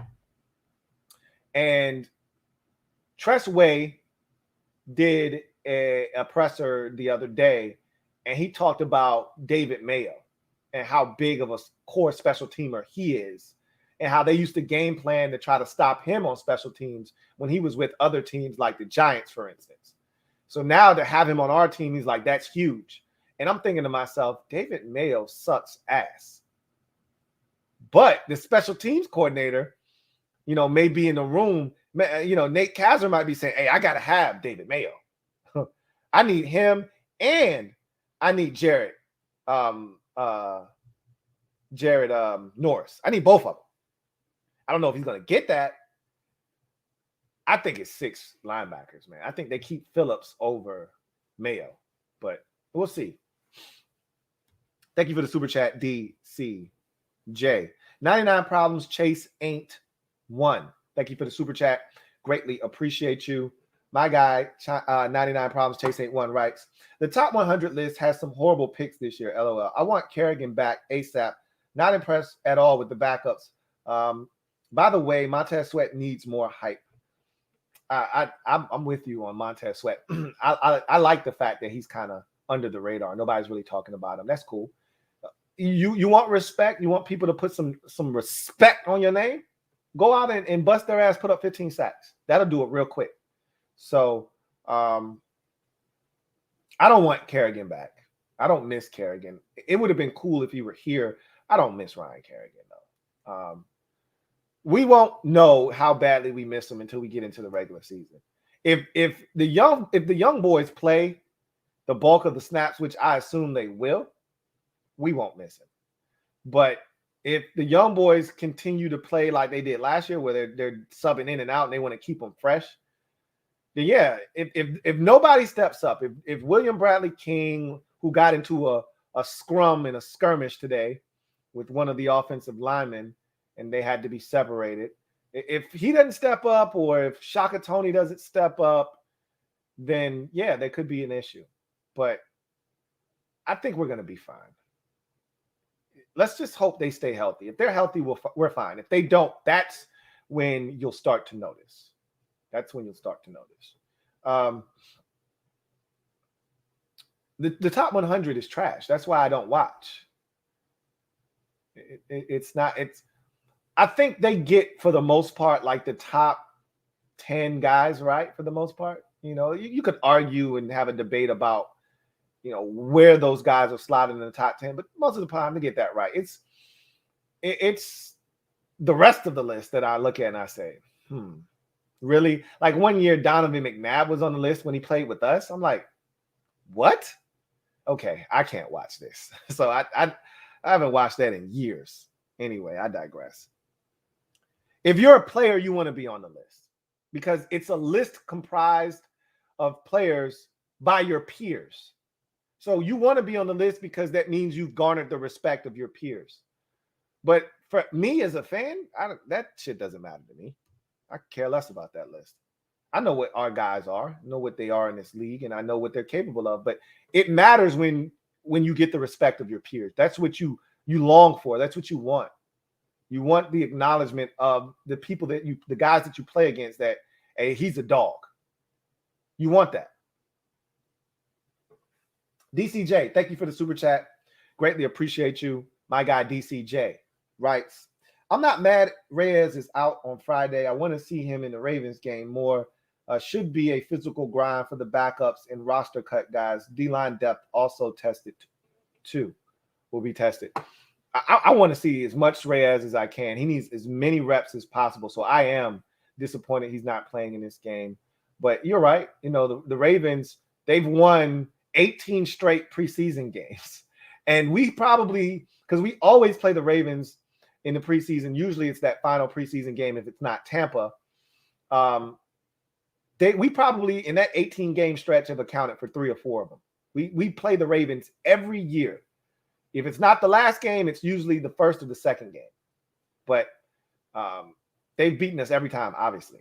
So what that says is their depth is good, and they play hard, and they're trying to win. So that'll be good for all the backups, even if we don't play a lot of our guys for an extended period of time. A guy like Reyes will get some good work against the Ravens for sure. But I wanted to see him in this game, and I want to see him as much as possible. He needs the work. He needs the reps. So it's a missed opportunity. But, again, you can't control that. We've talked about that. You can't control injuries. CJ Shoots Photo. Thank you for the super chat, CJ Shoots Photo. Greatly appreciate you. Who writes, although unlikely, what's your reaction if tomorrow the news is we signed KJ Wright to a 1-year deal? I know we're going younger, though. Just curious. I wouldn't have any problems with it. And that would speak to their concerns about the linebacker position if we were to do something like that. It would speak to all of the concerns that we've had with linebacker and the lack of depth. It would confirm all of those suspicions that we've had. But like you said, highly unlikely. But my reaction would be, Okay, I love it. Bring him on. Because I told you I'm not convinced that we have enough depth at linebacker. So any guy that they add would be a positive in my mind, because I don't love the linebacker depth at this point. But as you've mentioned, they're not going for the aging cagey veteran. They're going younger, cheaper. And so I don't see KJ Wright being like, KJ Wright's a guy you add to your roster when you think you're going to the Super Bowl. You add a KJ Wright. Like my barber, you know who he is, King Coop. He's a Rams fan, and he's like, yo, I want KJ Wright. I want to add him to the mix. He thinks they're a Super Bowl team. That's the kind of player you add, and that's the type of team that adds a KJ Wright. We're not there, so we don't need to add a KJ Wright. We want as many young guys to get snaps as possible. So bringing on a KJ Wright it's counterproductive. On one hand, yeah, he may be able to help us in the short term, but he's stunting the growth of one of these young guys that needs to play. Unless you're telling me he's going to take the place of John Bostic in his defense, and that's not happening. It's not happening. So I wouldn't see the need for a KJ Wright, but my reaction would be, cool, bring him on. The more the merrier. That would be my reaction to that. Thank you for the super chat, CJ Shoots Photo. Got another one from DCJ. Thank you for the super chat, DCJ. Greatly appreciate you. Who writes, I fully agree. My judgment games are the Bucks and Chiefs, especially Green Bay away. Haven't won there since 1990-91 season, but not many cupcakes this year to me. There aren't many. There aren't a lot of the games on the schedule that you look at and say, hey, we should win that game. Hence, when you do stumble upon one or two of those, if those even exist, we need to take care of business. But again, I caution you about doing that. And I've said this in the past when we've been garbage, because as fans, we love to look at teams on the schedule and circle them and say, oh, yeah, we need to beat them. And I said, stop. No. Who are we to look at any schedule and circle anybody as a win? We are the team that everybody's looking at their schedule and saying, we need to beat them or we stink. That's who we become over the years. So hopefully the tide is changing and we can get to a point where we look at the schedule and we say, all right, we got Houston. They ass. We got to beat them. And if we don't, we have a problem. We're not there yet. We're not that team. Because the good teams in this league, they don't lose to teams they're supposed to beat. We don't hear about Green Bay getting upset by teams that aren't good. You don't hear about Green Bay losing to the Giants. They play the Giants 9 times out of 10. They're going to beat the Giants. You don't hear about Green Bay or Kansas City losing to Jacksonville. It's just not going to happen. And so we have to get to a point where if we feel like we're good and we're taking those steps, we got to find a way to win those games. And it's even more imperative this year because of the schedule and the way it's set up. Because we play Green Bay and Kansas City and Buffalo and Seattle and Tampa Bay, because we play all of these upper echelon teams. Look at it this way. We play every single team that was in the championship game last season. All 4 of them. Chiefs, Bills, Bucks, Packers. We play all 4 of them. And none of them got worse. Okay? So you assume that you're either going to lose all 4 of those games or you're going to win 1 of them. You may get 2. You're not winning any more than 2 of those games, more likely than not. But the assumption is you win 1 out of 4 or you win none out of 4. If that's going to be the case, if you can already look at the schedule and say, man, that's tough sledding, then if the Saints aren't good early in the season and you catch them slipping and they haven't found themselves with no Michael Thomas, we'll get the Saints without Michael Thomas. You got to win that game. If the Falcons are slipping and tripping and their defense is still having a tough time and the tough go of it, you got to bust their ass early in the season. By the time we get to Denver, right before the bye week, If we already know that Denver isn't good and they're having issues with the quarterback and Drew Lock isn't what they thought he was and Teddy Bridgewater is getting in there, we got to find a way to win that game. Those are the ones where you look at it and you say, hey, look, if you're trying to have a season, you got to win those games. Because you're not going to beat, the Bucks and the Chiefs and the Packers. You're not winning all those games. You may win one or two of them. You're not winning all four of those games. So you got to supplement those games with some of these other games where you got to say, hey, we got to find a way to take care of business. So you're right. There aren't any cupcakes. And again, we're not at the point where we can circle teams on the calendar. We're not that team. You know that meme of that guy at the grocery store that says, hey, buddy, you're not that guy. You're not that guy. You know what I mean, right? Or the GIF, the GIF.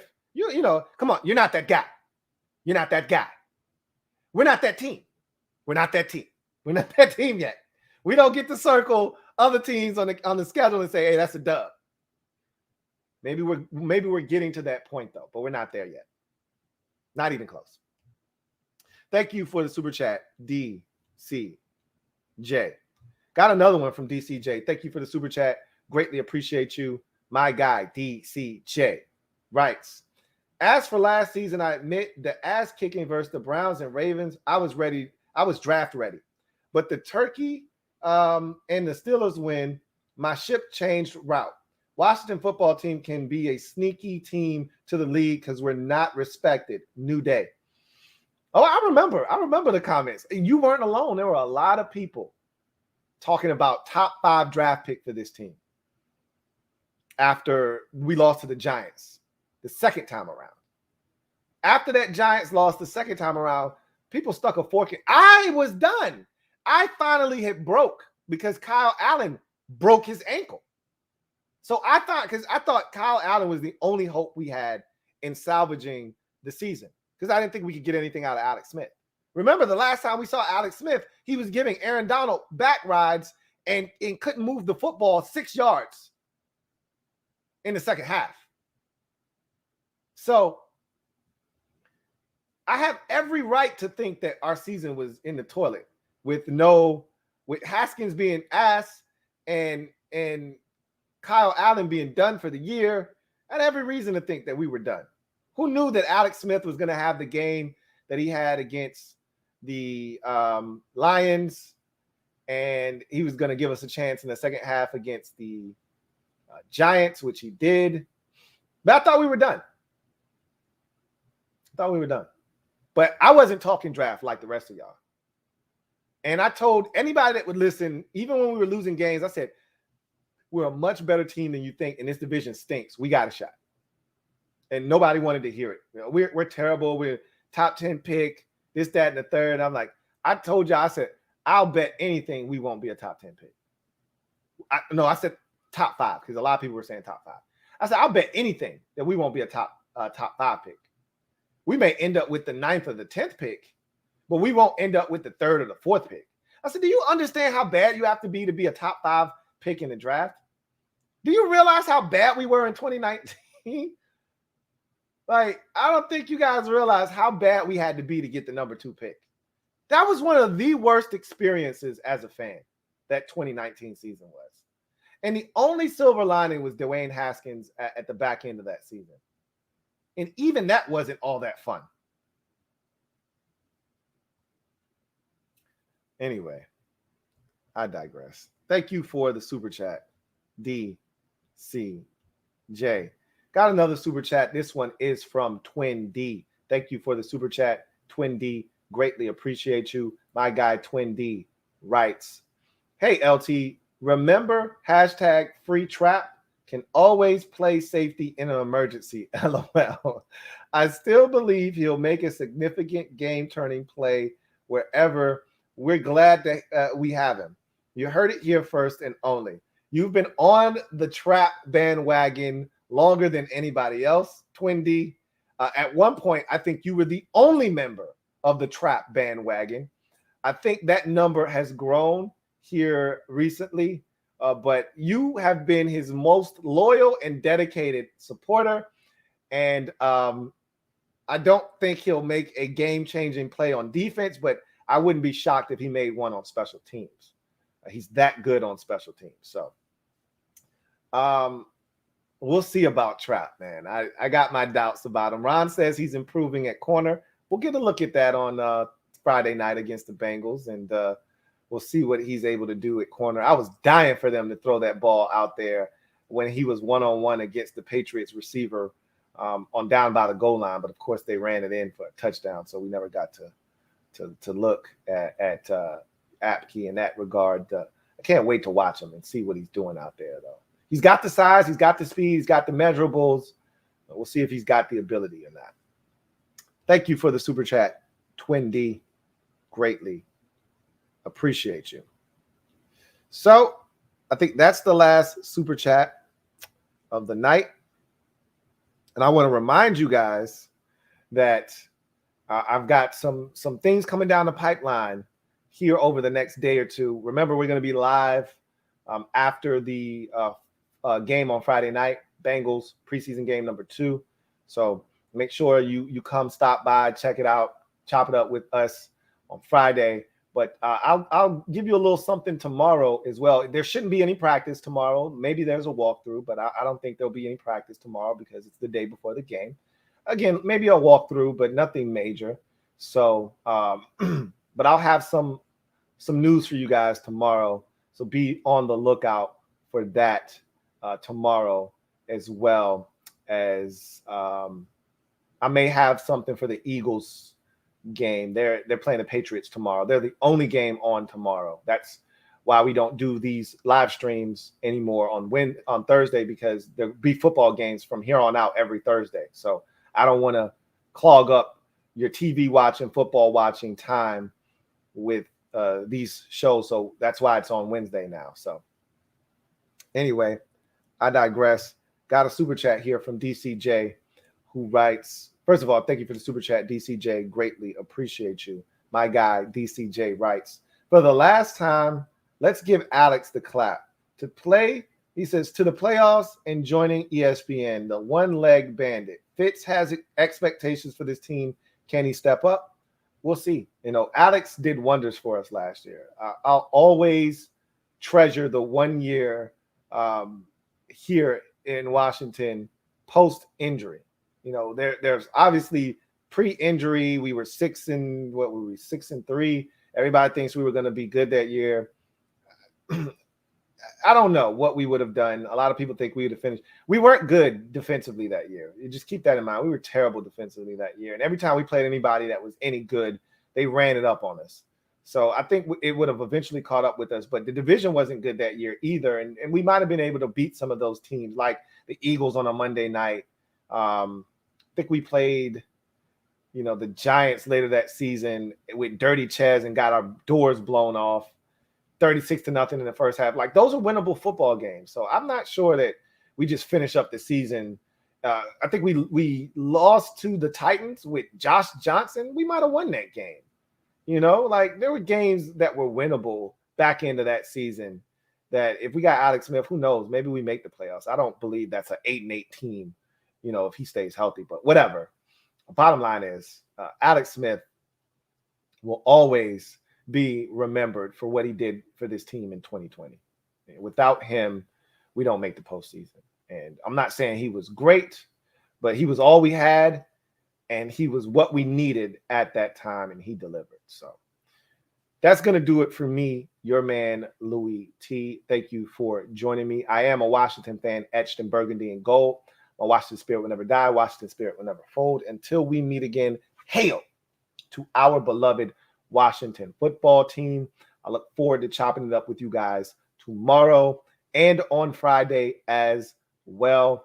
So stay tuned for that tomorrow. Keep your eyes peeled for more content coming out of the Louie T Network. Got another super chat on the way out. Dandrix, thank you for the super chat. Dandrix, greatly appreciate you. Dandrix writes, is the LTN available in podcast form anywhere?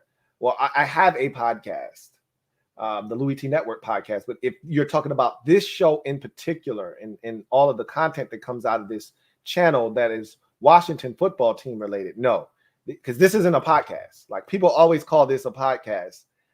This isn't a podcast. A podcast is usually done in audio form. And so you can do a visual podcast, but it's still available in podcast in audio form because it's a podcast. You know, when you podcast, you usually are listening to it. These aren't podcasts, but people call them podcasts all the time. This is for visual consumption. Now you can listen to it. And a lot of people always tell me all the time, I'm not actually watching a video. I'm exercising. I'm at the gym. I'm driving and I got you on. So I'm not actually looking at you. I'm listening. So they use it as a podcast essentially, but this isn't meant to be a podcast. But my podcast is meant to be a podcast. So it is available in podcast form, and you can get that wherever you get podcasts. You can get it on, Google Music Play or whatever the hell it's called now, Apple Podcast. You can get it on Stitcher. You can get it on TuneIn. You can get it on Spotify, all of those different places. So, yeah. Anyway, I digress. I thank you guys for joining me tonight. This was fun, as it always is. I look forward to chopping it up with you tomorrow and, of course, on Friday. If any big news breaks, you know where to find me. But until then, you guys get off the bench, get in the game, and kick it with me, your man, Louie T. Until next time, you guys have a good one. Take care. Hold on. Let me get rid of that last super chat. All right. Now, you guys take care.